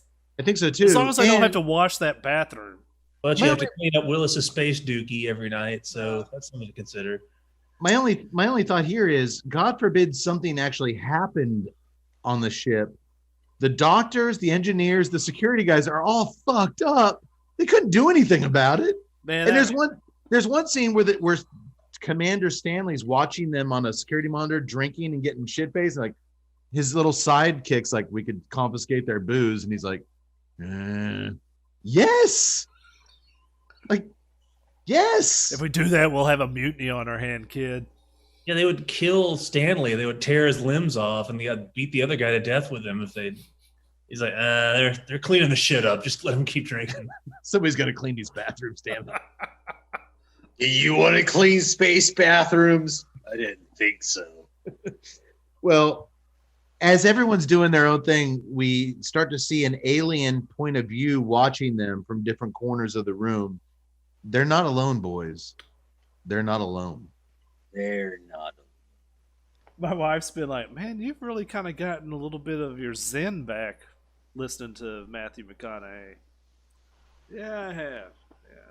Oh, by the way, there's another interesting book that I saw was recently published. It's called All Right, All Right, All Right. Yeah. And it's a 400-page oral history of the making of Dazed and Confused. And it's got pretty much, I just read a synopsis and saw something. It's pretty much got everybody contributing to it from interviews and stuff. Okay, I'd like to check that out. Everybody from, almost everyone. I think the guy said like the guy who wrote it said he couldn't get a hold of like Mila Jovovich and like one other person. But otherwise, Affleck, Jason London, everybody, was interviewed about it and had quotes and everything about all of it. Well, I remember there was if I remember the timeline correctly. Hey, there you go. I'm gonna pull a doctor from my archives here. This book came out when the movie came out. Doctor, when we used to drive into Austin to Book Stop. Yes. I picked this up. It is the celebration of the hit movie, compiled by Richard Linklater. And dude, it is full of all sorts of cool shit from the movie. It is not like what you were describing, Doctor. It's not a But I mean, it's got like their yearbook photos. It's got. I read this thing. I just love that movie so much. I just remember. I think I'll pick up that one you were talking about, Doctor. I think the timeline matched up, but I remember like when he was telling the story about going to Africa. He was, on one of his walkabouts, chasing down a dream type thing. And I remember a young Cade went out to Hollywood to meet Mr. McConaughey. It did. And they told him that he was in Africa. He was in Africa. He pulled a last minute trip to Africa. Who knows if he had made that meeting in Los Angeles and read my script, who knows if I'd be sitting here with you guys today. Yeah, it's weird because he talked about having a dream. He was literally chasing a dream. He had this dream, and he told that story on Howard Stern, and he had to fulfill the dream. This would have been after graduation day. This would have been between 2005 and 2004, 2005, maybe. Yeah, I think the timelines match. Maybe that's when we thought he was full of shit. We thought his manager, Gus, was just blowing us off. Oh, he went to Africa. He was so apologetic. Like, I'm so sorry. He just got on a plane to Africa out of nowhere. We're like, yeah, all right, whatever. I ended up getting drunk in a Holiday Inn on fucking Hollywood Boulevard. Oh, it was a terrible trip. But he sent me a very nice autographed headshot. It says, Cade, just keep on living, Matthew McConaughey. It hangs up here proudly in the corner of my home. Well, it's best not to spend time thinking about what could have been. Nah, man, 2021. I got my zen back. Yes. Crying is for the weak. No, it's not for the weak. No, of course not. It's okay to cry. I don't know why I said that. Drinking is for the strong. Good. I've been doing both every day. You're covered. A well-rounded man in touch with his emotions. Sure enough, one of the engineers, Shady, soon kicks over his beer before he's going to sleep. Of course, he's taking his beer with him because they're all drunks. And an alien slug slithers its way into the bottle. He drinks it down. He drinks it down anyway, despite it tasting weird and sluggish. Like TNCC. There's a big slug. This wasn't a little slug either. This is like he goes down like, that was kind of weird. Well, I better drink the rest of this. This is like a mezcal worm on steroids. Us style. There's only so many beers on board. You got to make them work.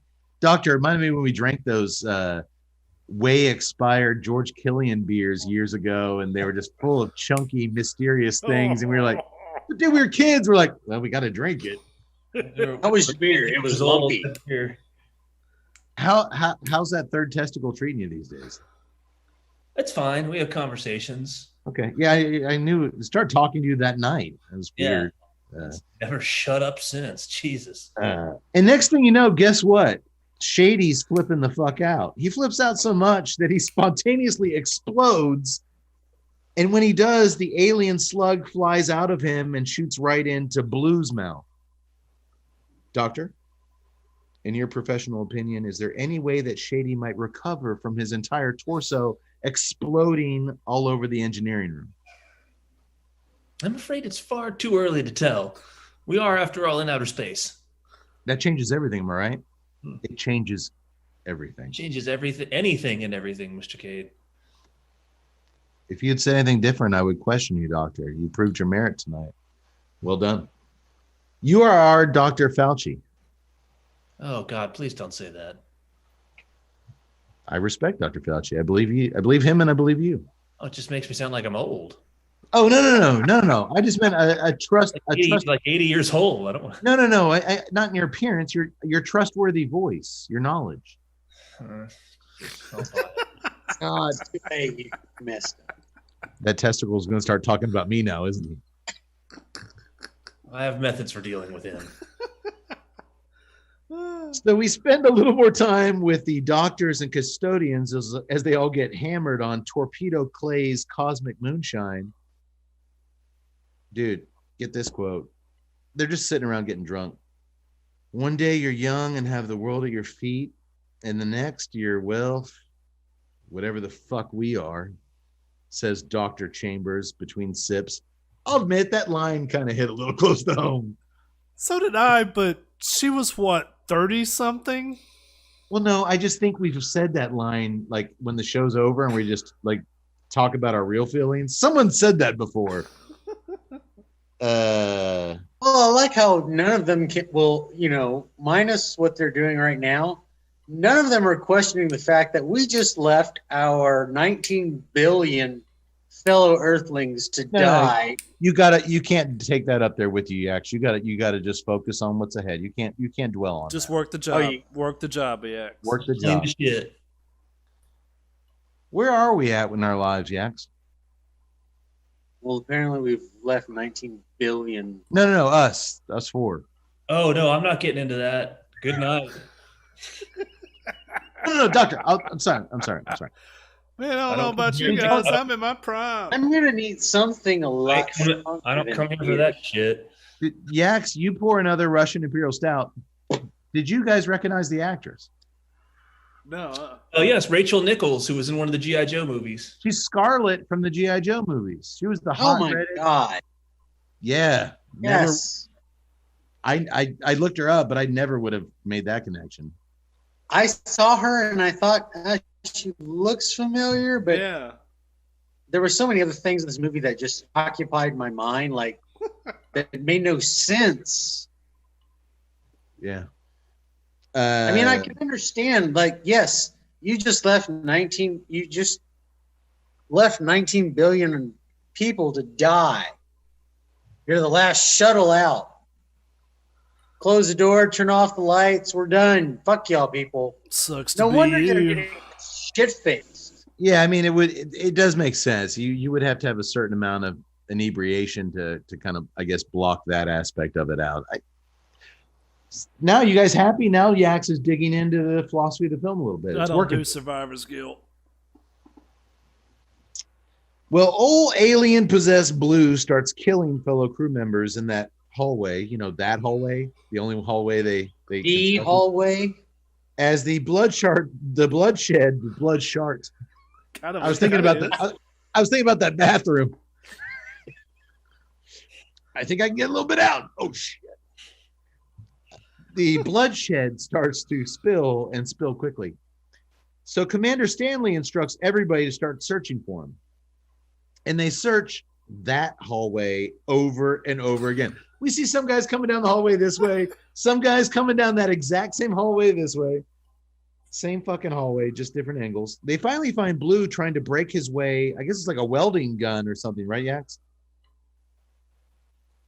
It is. That thing, it's got like a It's welding just gun. a really big cigar lighter that It's a It's kind of like this.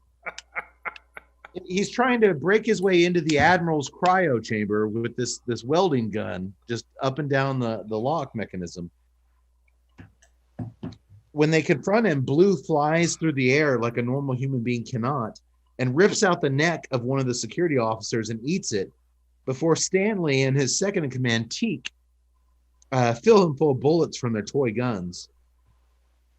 Seriously, why are the guns blue? those fucking guns look so fake. They look like toy No, Nerf guns. they're like real guns, but why are they blue? They look. I mean, phony. like They out look of phony all as military, hell. They no look phony as military hell. would paint their guns blue. And the sad thing is, It's a real gun, but they make it look like a Nerf gun. Tut's acting so exasperated by our conversation, but if this was a horror movie and not a sci-fi movie, he would be picking this fucking thing apart like a vulture on a set of bones on the side of the road. The fact that it's in space, he's giving this thing so many passes because he's on a sci-fi kick, which is why I picked this movie, by the way. You were really into sci-fi movies. I thought I would scratch that itch for you, but you are giving this thing way too much pass, and I'm going to let it go, but still. Dude, those guns look like fucking toy guns. I had fun with it. I didn't care, man. Just shoot them up. Pew, pew, pew, pew, pew. They weren't laser guns either. They were firing bullets. Anyway. How about this? So, like, okay, I agree. They kind of look like something you'd see if you were playing laser tag. I just didn't care.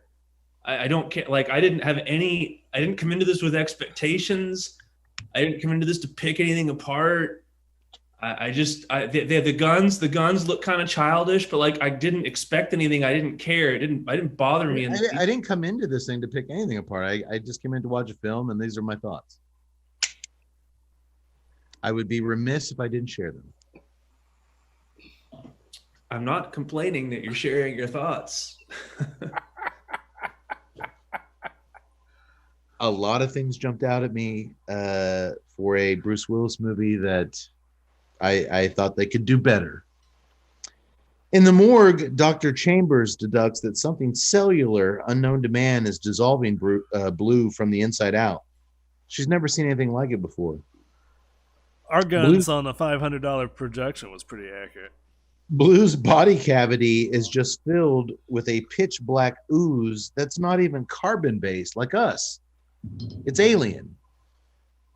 Doctor, have you ever seen something do that to a man's insides other than all the gallons of Maker's Mark we drank at a Cat's cigar festival years ago?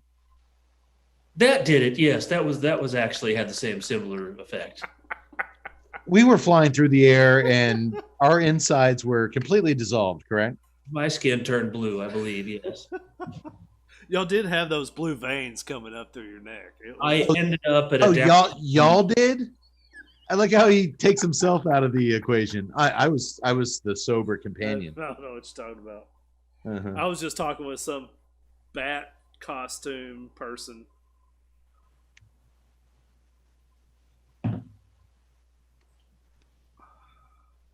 The only problem here, which I can't wrap my head around even in a bad movie, is that despite all hell now breaking loose aboard the ship, the Admiral, the legend on Earth, Admiral Adams, has made it impossible for his crew to wake him up from his comfy slumber to deal with any of this shit.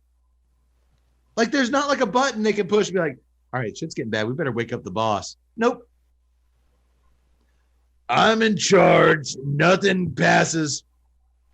See you in 6 months. What the? It didn't make any sense, especially for I rule this vessel paranoid with as an that iron. someone would. I rule this vessel with an iron fist. But don't even think about waking me up till we get there. That was crazy. But from a leadership style, that was Cade style. I loathe to be in charge of a lot of shit and be able to sleep.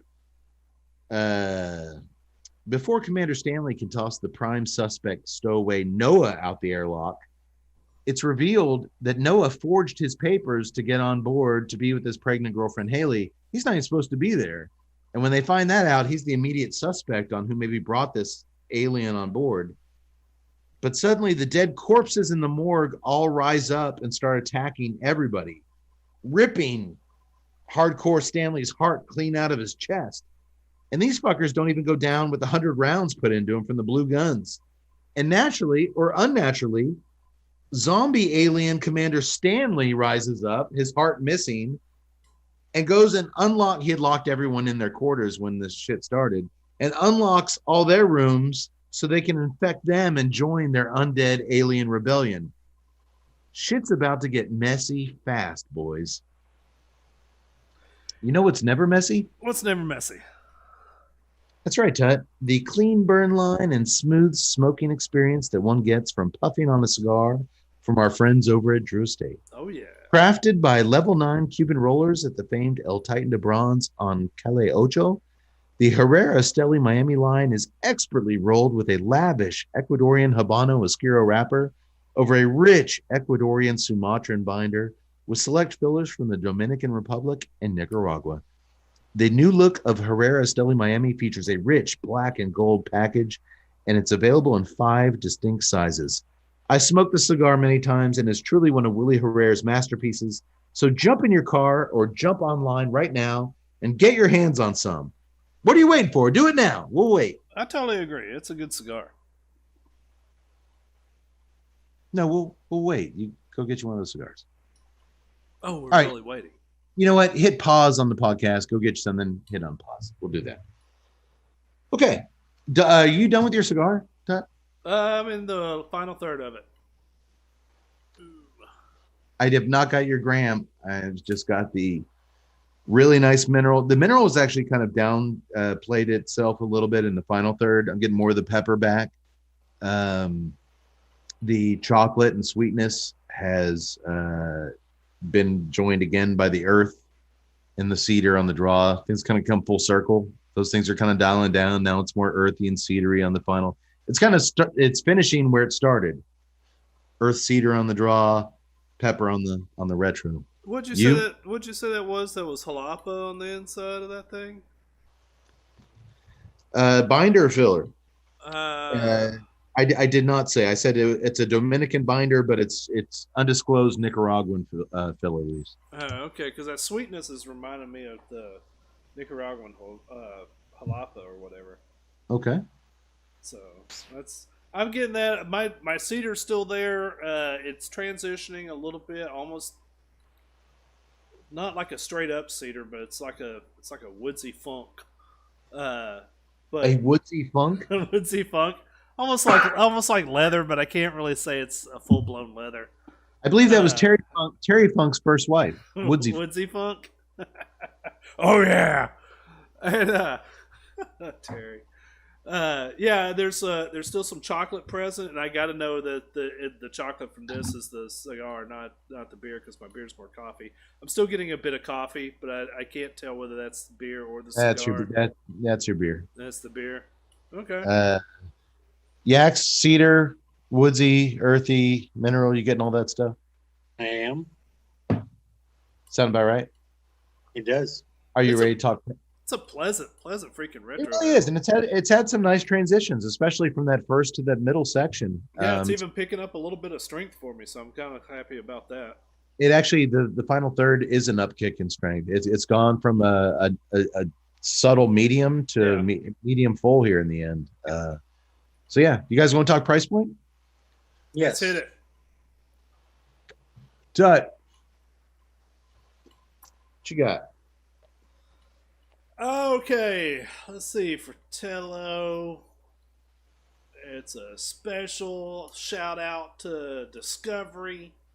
I will go 11 even. Nah, they never do 11 even. 11-10. 11-10. You know what, Doctor? You didn't smoke the cigar, but you heard us talking about it. What do you think this cigar cost? Well, probably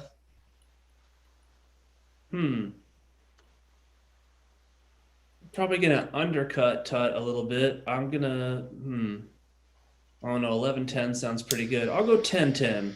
Okay. 10-10. All And right. keep in mind, this is Robusto that's going on an hour and 53 minutes. Yeah, it's going great. Yak Boy. Now, granted, the first 15 minutes I couldn't get a puff on this thing, but yeah. I don't know. They're right there. You know what? I don't know where else to go. You're gonna go 10.09, aren't you? I'll go 10.50. MSRP on this bad boy is $10.50. Oh, Yak Boy nailed it. I am the greatest. Yak Boy, do you want the cash prize or what's in the box? The box. The box. Always go with the box. That's a good price on this thing. It's a 2-hour freaking Robusto. And I looked online. We actually got these from Famous Smoke Shop, one of our prized advertisers, and you can actually find these online for a little under $10 most places. $9.50 and $9.50 plus.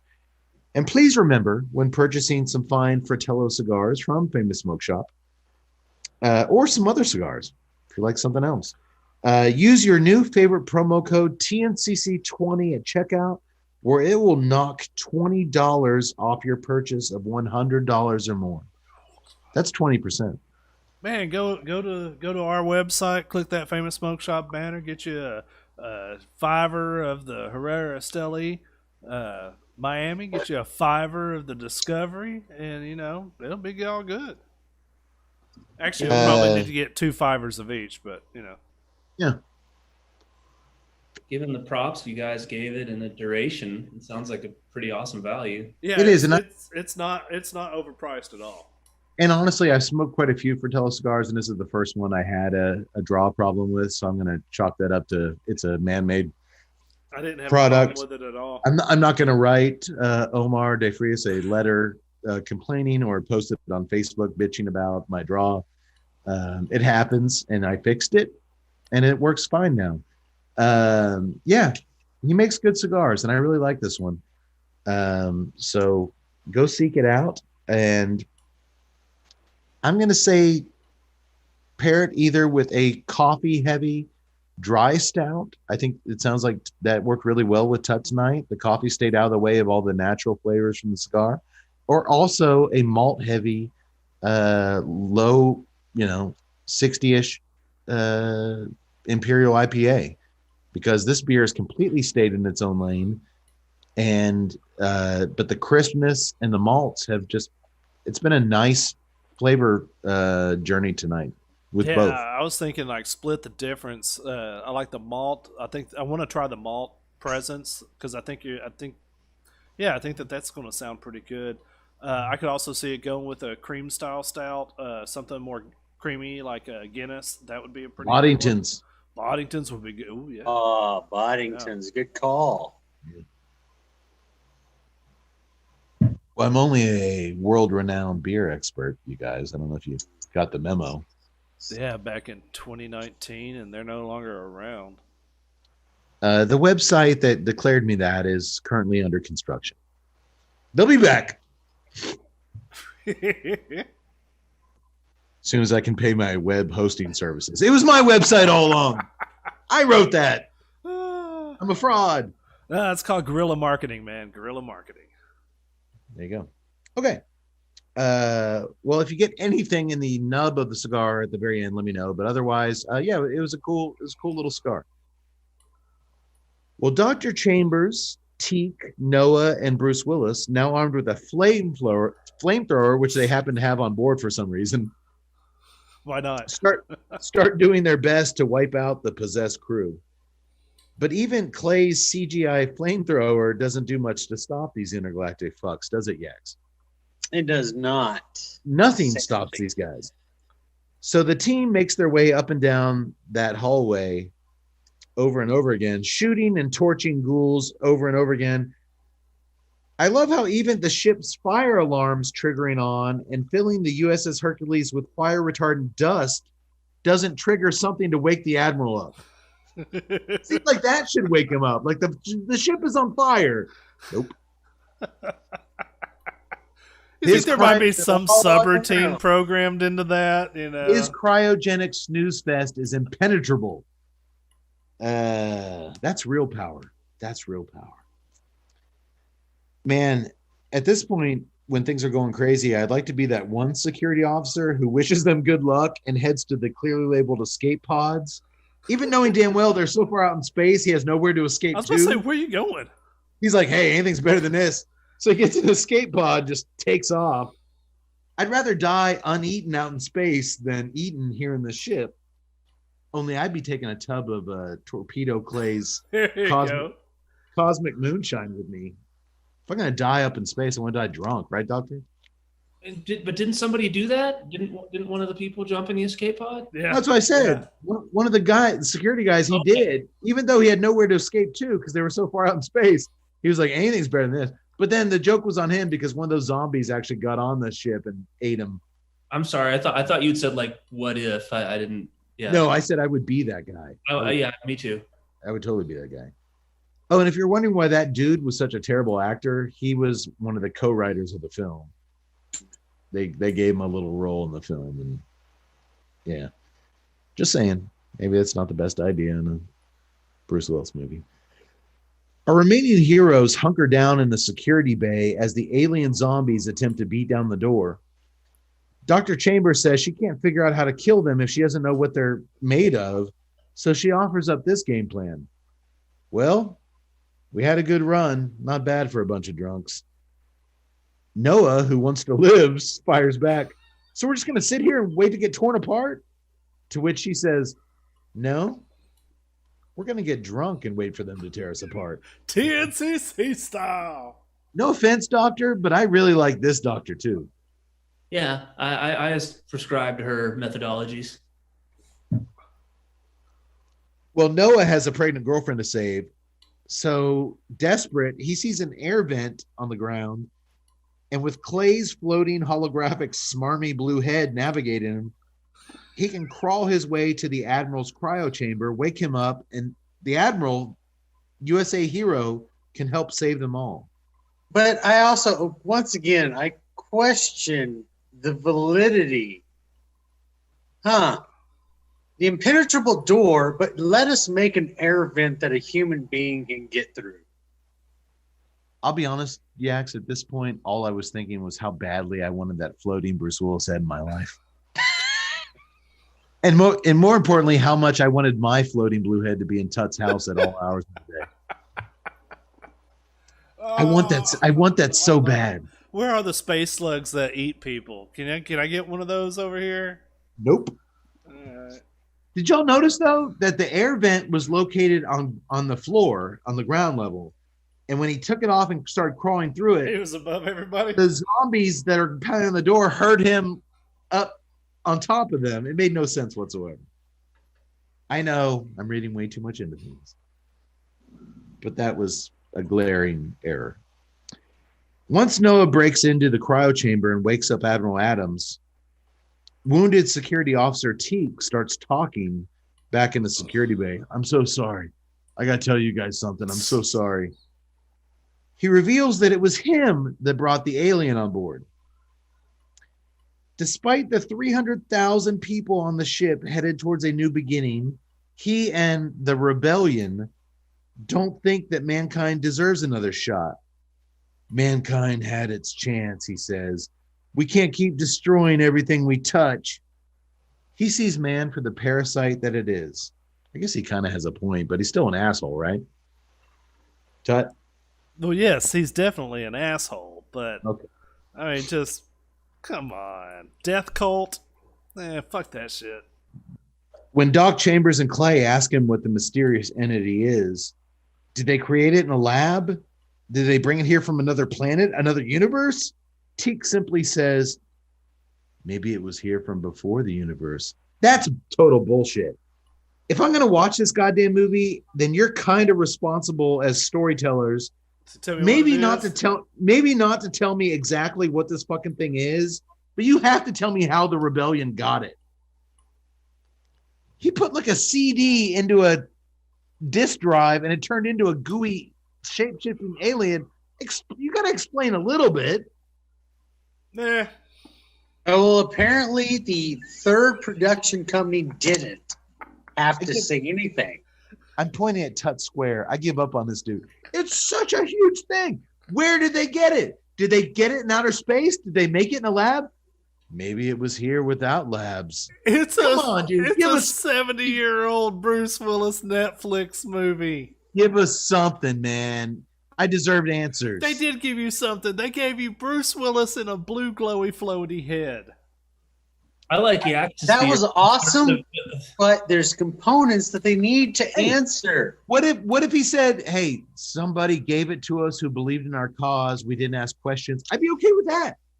I just want to know how they got it and how they got it onto a CD that he could put into a computer and it turned into a slug. I like the Axis theory that the third of the 9 production companies was responsible for the budget in that scene. They couldn't come up with a story that was. Boy Fishing in a River Productions. You're in charge of the alien. What do you got? Just do this. Just say that it came from before the universe. Okay, so we're all taking a pretty big leap of faith here. You guys aren't doing shit. Look, at least the 7th production company came up with that bathroom cleaner, and it does everything. Moxicil Productions. Someday you guys are going to love us. We're going to take care of everything.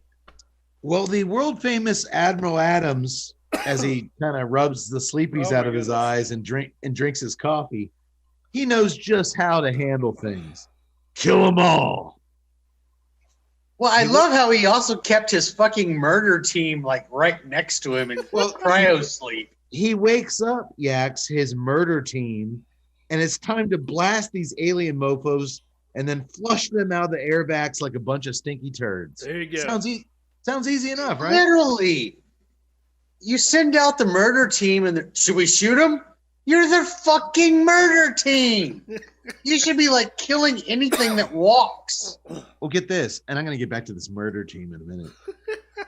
He also reveals, Admiral Adams, that Clay was once a warrior like him. He trained with Admiral Adams in the art of orbital warfare before he got kicked out for refusing to shoot on protesters during the EOS riots. Ben Richards style. I'm not going to bomb on innocent people who just want their food. Dude, Clay is Ben Richards. Yeah. So Adams feels solid when he re-enlists Willis back into combat duty. And he'll need Bruno for certain because all of the murder team he recently thought out look like a bunch of heavily bearded hipster dweebs. Dude, they got like those shit in their ears, these long fucking beards. They don't look like killers. They don't look like they're a bunch of hipsters. They're cosplayers.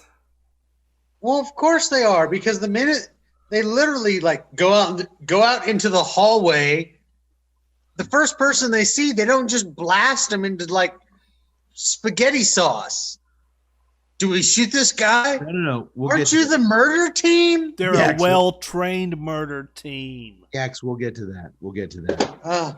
So Noah, Admiral Adams, his men, and their toy laser guns make their way down that hallway towards the security bay and unleash holy hell on the alien zombies. But for some reason, despite knowing the exact threat, they talk to Teak on the radios. They talk to Noah. The military genius, Admiral Adams, lets the zombies walk towards them till they're like 5 feet away rather than just mowing them down from down the hallway.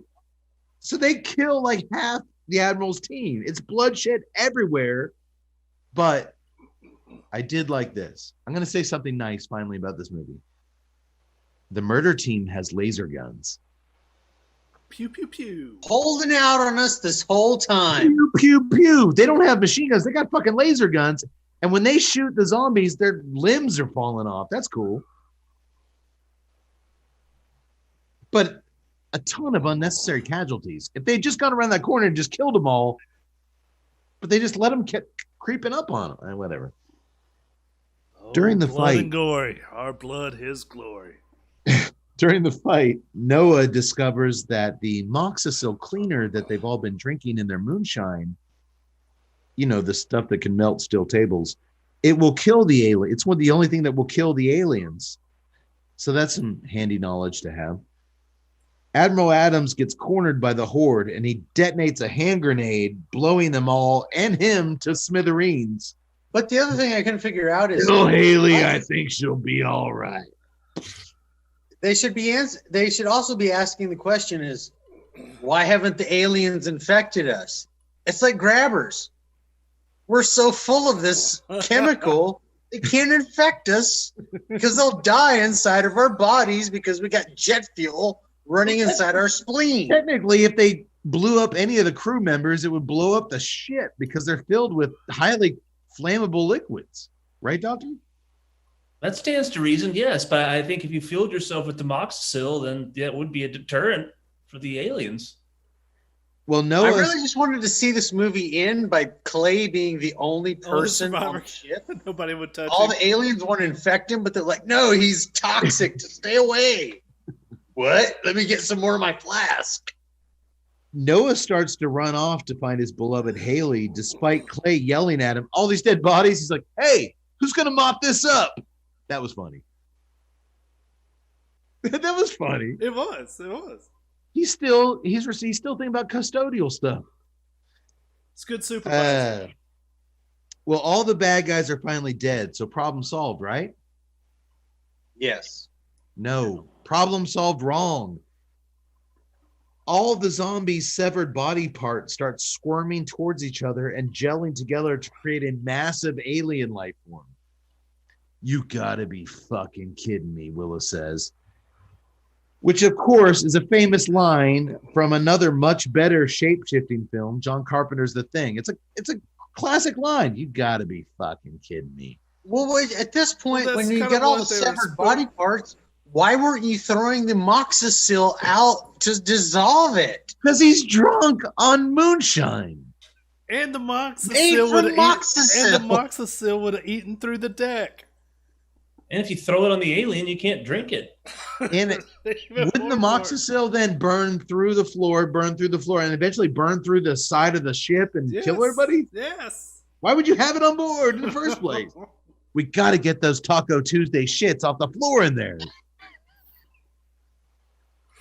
Oh, and he follows it up with this. After that line from John Carpenter's The Thing, he says, "What is this thing?" So I guess that's maybe them acknowledging the tribute to The Thing. I think so. Maybe. If not the alien itself being somewhat of a tribute.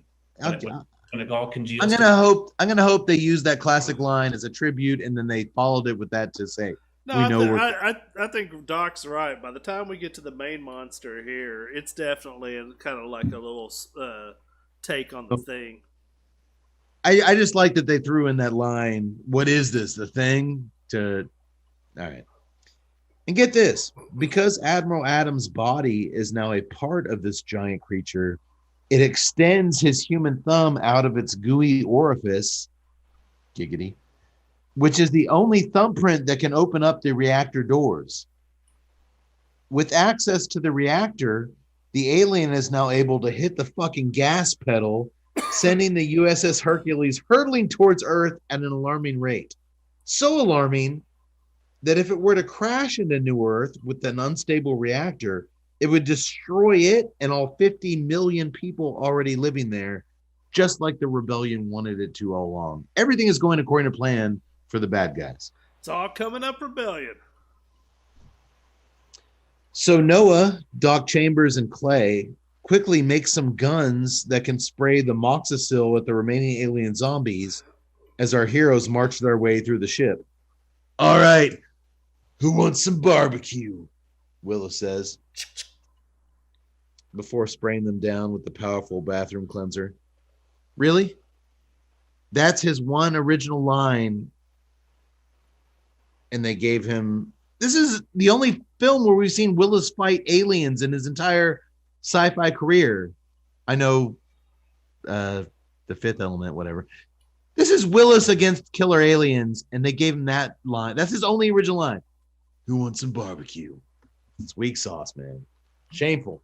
For all we know, he decided which lines he was going to say. He might have wrote that line. They might have had a cool line. He's like, They might have had a lot of cool stuff. I'm not going to say what I want to say. And man, those moxicil guns are laughable at best. It shoots this blue CGI smoke. I guess the C in CGI is for cheesy. Noah makes his way to Haley's cryo chamber and rescues her before she can be turned into an alien zombie. He thrusts a gun in her hand, and she joins the fight with very few questions asked. She kind of just does what he says. Start killing your fellow man. Okay. As they run to the escape pods down that hallway, the monstrous alien beast blocks their way. It kind of looks like a combination of a T-Rex and that RoboCop ED-209, that police robot. You know what I'm talking about, Yax? Yeah. That guards the police building. And it's just, but it looks like a T-Rex and that thing covered with grape jelly. CGI. It's all CGI, but it doesn't look terrible. That is an ugly motherfucker, Willis says. Of course, once again, copying a line from a much better sci-fi film, Arnold's Predator. Alien. Do you think that was intentional that he said Arnold line? I thought they intentionally took from every sci-fi classic in one way or another. So yeah, I think so. I think it was intentional. The alien shoots out some tentacles, killing Dr. Chambers, which really pisses off Clay. This is one of his better lines. "You fucking motherfucker." He hits the trigger on the moxicil gun again. The same shit again that Noah used on the toilets after Taco Tuesday. But it doesn't do the trick, as the alien knocks out Clay then, prompting Noah and Haley to run like hell for the escape pod. Seriously, this might be the only movie like this we ever get to see where action film legend Bruce Willis takes on a giant alien, and his last original zinger is, "You fucking motherfucker." I guess I'll take it at this point. What else can I do? Unless, guys, I make up some better ones of my own. You know, I've dabbled in screenwriting from time to time. On occasion, yes, I do know. What you got? So I thought, what lines would I give Bruce Willis facing off against this alien? You ready for some magic? Yeah, kid, hit me with it. All right. Here's the first one I thought of. He looks over at Noah. "I'm a janitor, kid. Wiping out shit stains is what I do." It's pretty good, right? It's all right, maybe. What else you got, kid? Staring down the alien. "Hey, asshole, you ever hear of Mr. Clean? Well, I'm Mr. Mean, and you're history, dickhead." All right, chop off the your history, dickhead. Leave it at Mr. Clean. Gold. He's Mr. Mean. Oh, Mr. Mean, yeah. Gold. Okay. How about this one? Alien stares him in the eyes. Bruce says, "The name's Wand. Toilet Wand. And I like my alien predators shaken, not stirred." Like a James Bond thing. Yeah, I got it. Yeah, I got it. Okay. What about this one? He takes aim with the laser gun at the alien. "Yo, fuckface. What did Mr. Spock find when he looked down in the toilet? The captain's log. Now eat shit and die, you slimy cocksucker." All right, Captain's log. I'm there. I can go with it. Doctor's showing no emotion whatsoever. Okay, I think this one's going to get a rise up. No, that was it. That's all I had. You killed him. You killed him with your dialogue. Okay. Oh, come on, Doc. The captain's log is perfect. I had a Rage Against the Latrine thing I was working on for several days, but I couldn't get it to roll off the tongue right, so I abandoned it. Rage Against the Latrine. Hey, shit stain. Wipe this. That works. I can live with it. I could live with that one. Any of those were better than what they gave him. Am I right, Doc? At least give me that, Doctor. I said those are all fine. Again, I'm not sure that Willis's final line wasn't his total choice. Okay. So you guys are the unanimous vote was, "Yo, fuckface. What did Mr. Spock find when he looked in the toilet? The captain's log. Now eat shit and die, you slimy cocksucker."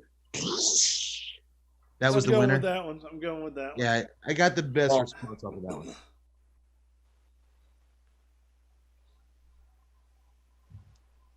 And these guys are working in Hollywood and I'm not. Yeah, hard to imagine that.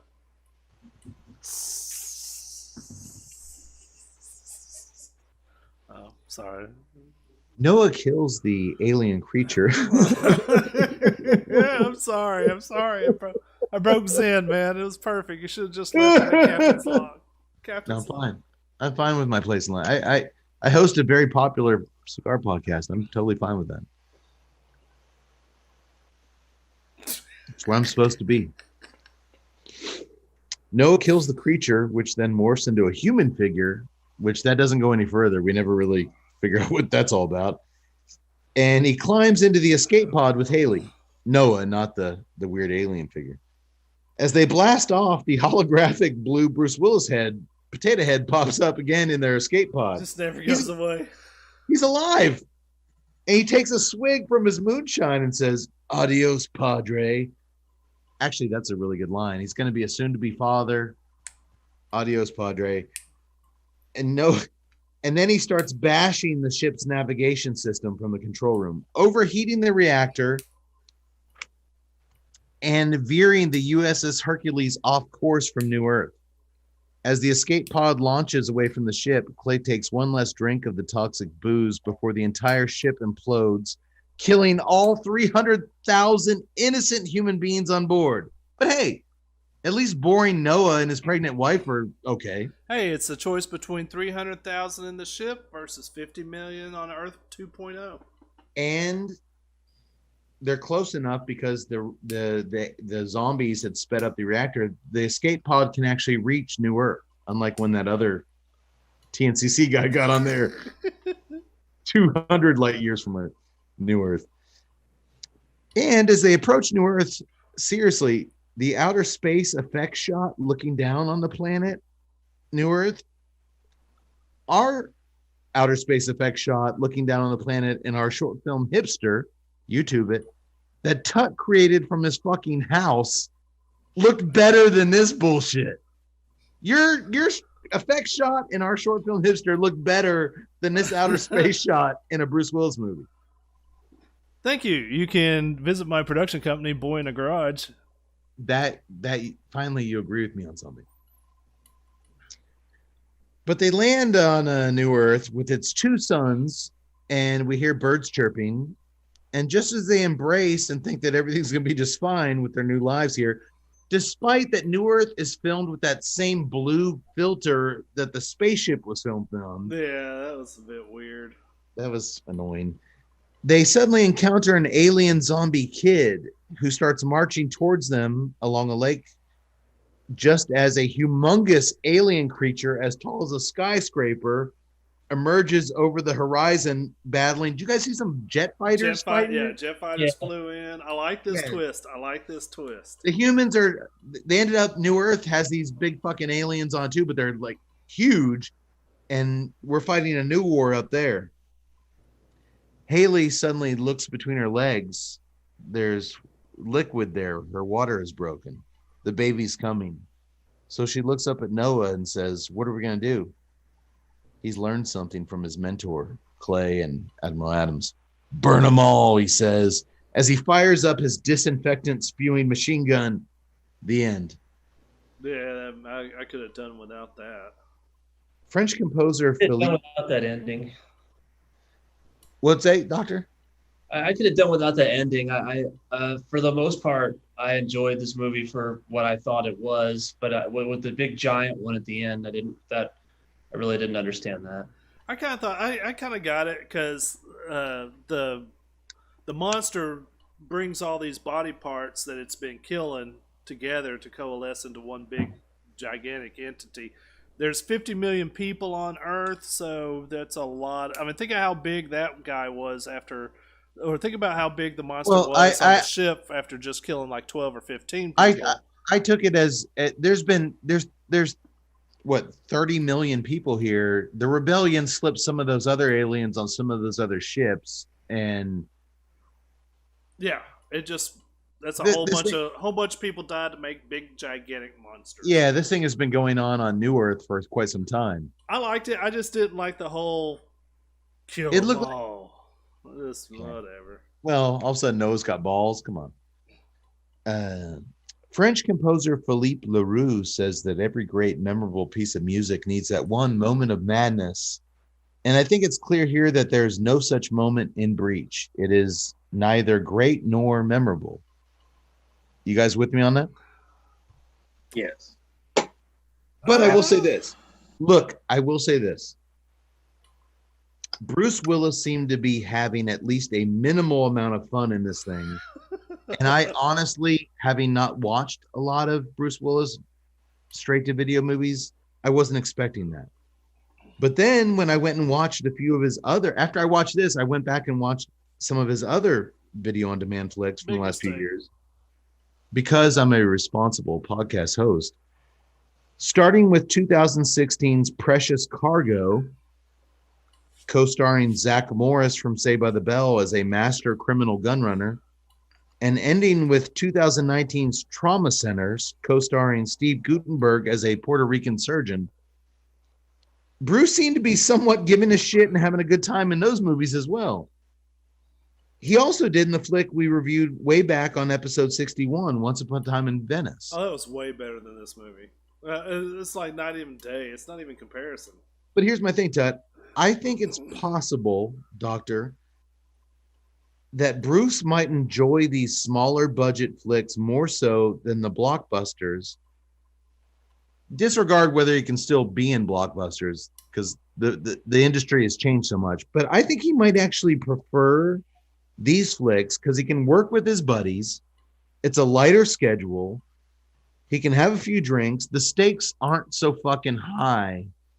And he can just kind of relax a little bit. Do you think there's something to that, Doc?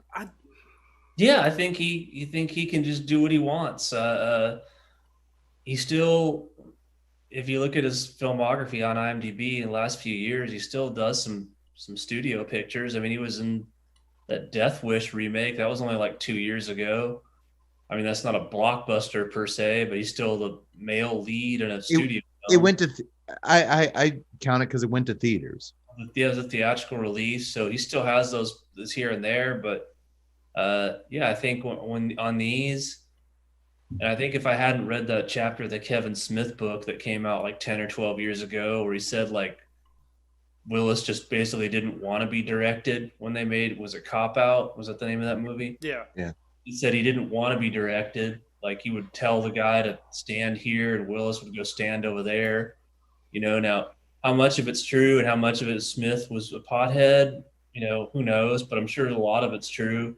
So after having read that, I think Willis, he, you know, how many of these guys did he handpick? I mean, you know, he handpicked some of the actors like Messner that you pointed out. It's been in like 5 or 6 movies with him. I think they started together in Tears of the Sun way back when, and Messner's shown up in a lot of his films. But when I see that the writer of this film, who's going on to direct 3 Willis movies next year, I think Willis just maybe finds these guys that he's comfortable with and that he can just kind of do his thing. And I was expecting worse out of Willis. I was expecting just annoyed Willis who didn't want to, but I got some nice little touches here and there from him. And I'm, you know, I don't want to shortchange him then. Would you not agree then, kind of what I was alluding to, that if he's handpicked these writers that he's worked with on 3 or 4 movies, that also indicates that this isn't going to be a situation where he's going to get into conflict with anybody if he decides to ad-lib his own line or make up his own line at some point? They probably give Bruce a long leash. Yeah. So yeah, I think there's a lot to what you're saying. You think he kind of just does, it's easy work and he just kind of does what he wants. Nobody's going to really. I guess it was just nice to not see. It was just nice not to see him sleepwalk through this thing. I did get some effort out of Bruce, which you guys went into this expecting nothing. I went into this expecting everyone else to really try and Bruce not to. And I got Bruce actually gave something and he was failed by the creative team around him.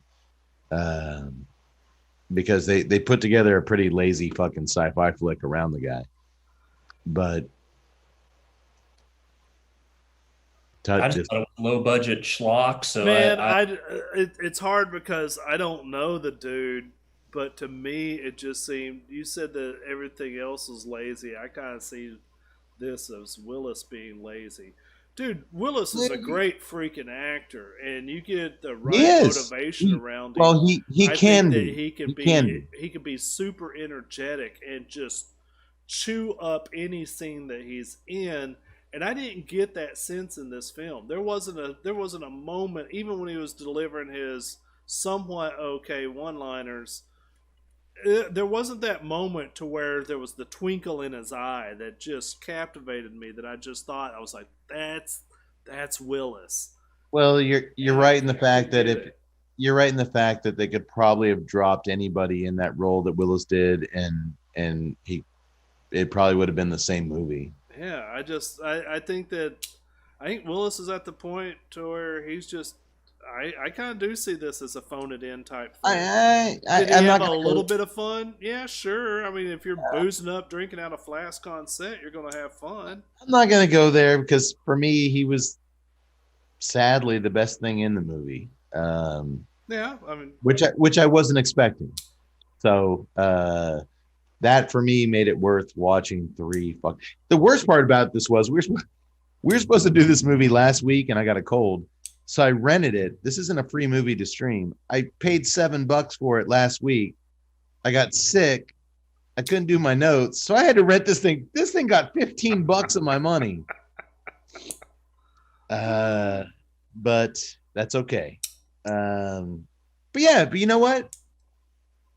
I thought we had a good talk about it, and I think we kind of discussed what works for some doesn't work for most. How Yax and I kind of took a more critical eye towards some of the technical stuff, and Tut, you're just in sci-fi la la land over there, where if you're in space, you're okay with Tut. Pretty much. And I thought it was a good, fun Tuesday night popcorn flick.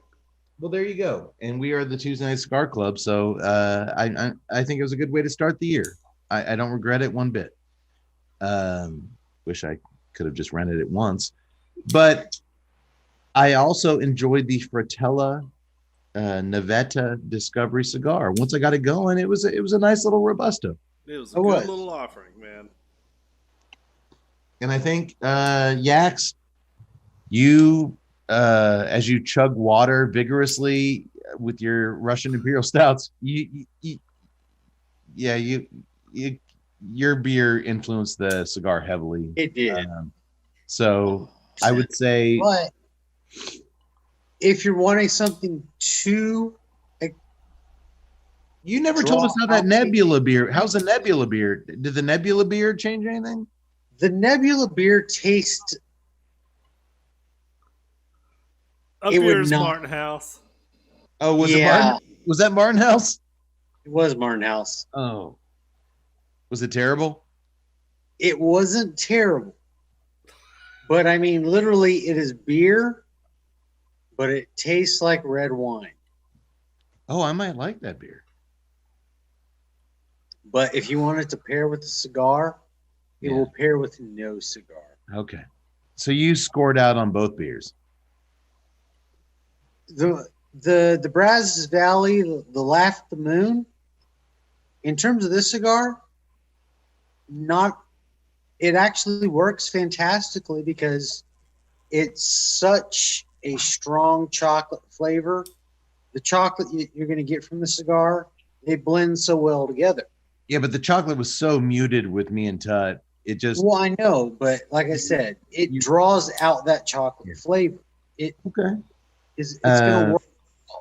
But if you're going to experience other flavors from that cigar, the Brazos Valley is probably just going to mute those out. That chocolate flavor is very dominant. It's going to kill anything else. Like I said, I drew out some things, but I mean, just a few. Anything. I mean, if there was anything else, like, y'all spoke about gram sweetness. Yeah, I didn't get that. There was no way I was going to tell that. Yeah, I didn't get that either. Okay. What'd you think about your Viking beer with crystal clear Arctic water? I really enjoyed it. I could see this being a beer that really pairs well with a lot of different types of food. Yeah. It's a good beer. Yeah, I enjoyed the glacier water. I'll definitely come back to that again. I could see that being good with a steak and seafood. What's that? Seafood. Yeah, boy, just about anything. It just seemed like a good food beer. That's an interesting comment. Yeah, because when I think back at that beer, because I know I think a couple of us got a little bit of a citrus on the back end and that low hops. Pair that with some grilled shrimp or like a shrimp pasta or maybe some lobster. That shit would be phenomenal. Yeah, I could see it going good even with just a couple of beef fajita tacos. Even might have gone good with it. Tut, if you cook those things, my holographic blue head will pop up behind you. I'm never cooking again. It'll be like that Ron Swanson head behind you. Just constantly critical. Yeah, just nothing but critical. A way to use too much cilantro, moron. No, don't close your laptop. We're almost okay. Well, you know what? I'm going to suggest the Space Dust IPA with the maltiness and the very present hops, but still not over the top. It's still one of the best IPAs we feature on the show, and it steers clear of both cigars that we featured it with. And I would, if you're a fan of IPAs, this would be the IPA to go to when pairing, because it's not going to get in the way of any of your cigar flavors. I think Tut's coffee heavy dry stout. Now, granted, most people aren't going to find a fucking coffee stout with potatoes in it. But if you do, I think it'll stay clear of the cigar as well, and maybe bring out or let the cigar stay in its own lane and the stout stay in its own lane, which is hard because most stouts will interfere with the cigar. Yeah. This one did not. So we'll I think we'll call it a draw on what did better. But yeah, it was a really good Robusto. And dude, I'm still lighting and relighting, but it's going strong for a long time. So I think that's 2 for 2 for Fratellos we liked. I believe we also liked the Bianco. Tut, for the first time in the new year, why don't you give us some links? All right. So if you are going to buy something for your loved one, it's Valentine's Day coming up, go to the Tuesday Night Cigar Club website.com and click on the Amazon banner, do your shopping from there, get your loved one a little something. If you want to buy any of the cigars that we featured tonight, the Fratello Discovery, the Herrera Esteli Miami, or any other cigars that you want to do to, go to TuesdayNightCigarClub.com, click on the famous Smoke Shop banner. It will enter the promo code TNCC20 for you, and you get $20 off any order over $100.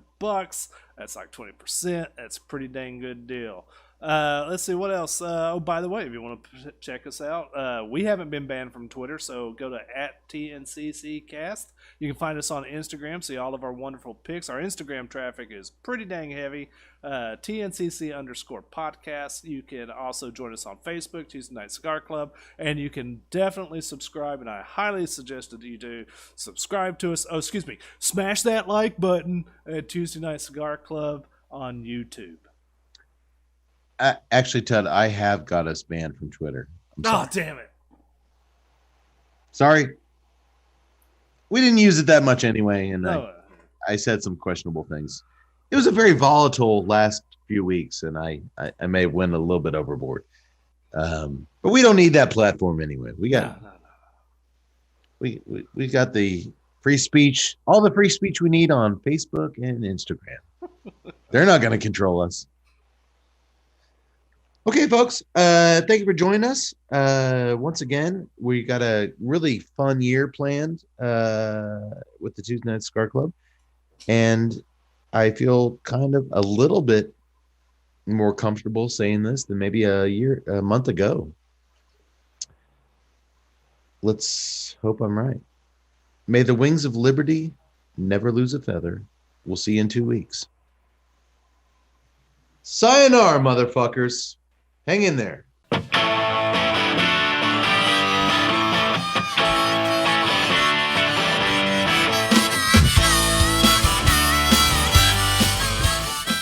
To learn more about the time I was a stowaway aboard a top-secret NASA mission, but when we finally landed, light years from Earth, on the planet Titiabo 3, I stepped out of the rover unit and realized that I had left my space trousers back in Florida. Well, you'll just have to read about my intergalactic erotic adventures in my soon-to-be sci-fi classic, 2069, A Space Boner's Odyssey. Man, let me tell you folks, those space babes are both horny and incredibly curious about the male Earthling's anatomy. I was probed. I was prodded, and then I asked to be probed again. And let's just say I took way more than a small step or even a giant leap for mankind to get what I'm saying. Alien sex. I had lots of steamy alien sex is what I'm saying. So take that, Neil Armstrong, you putz. In the meantime, while you're waiting for my book to be published, you can learn more about the cigars enjoyed on tonight's episode by visiting www.fratellocigar.com. For more on O'Brien's Irish Pub, the live music leader in Central Texas, please visit o'brienstemple.com and download their free smartphone app, where you'll find full beer listings including over 40 on tap, menu information, and a calendar of upcoming live events. To listen and purchase music heard on tonight's program, check out www.fritzbeermusic.com. Thank you for listening to the Tuesday Night Cigar Club podcast. This is Keith A. Howell saying until next time, friends, unless we see you sooner at the pub. So keep it smoky, and for God's sake, keep it ballsy as well. Get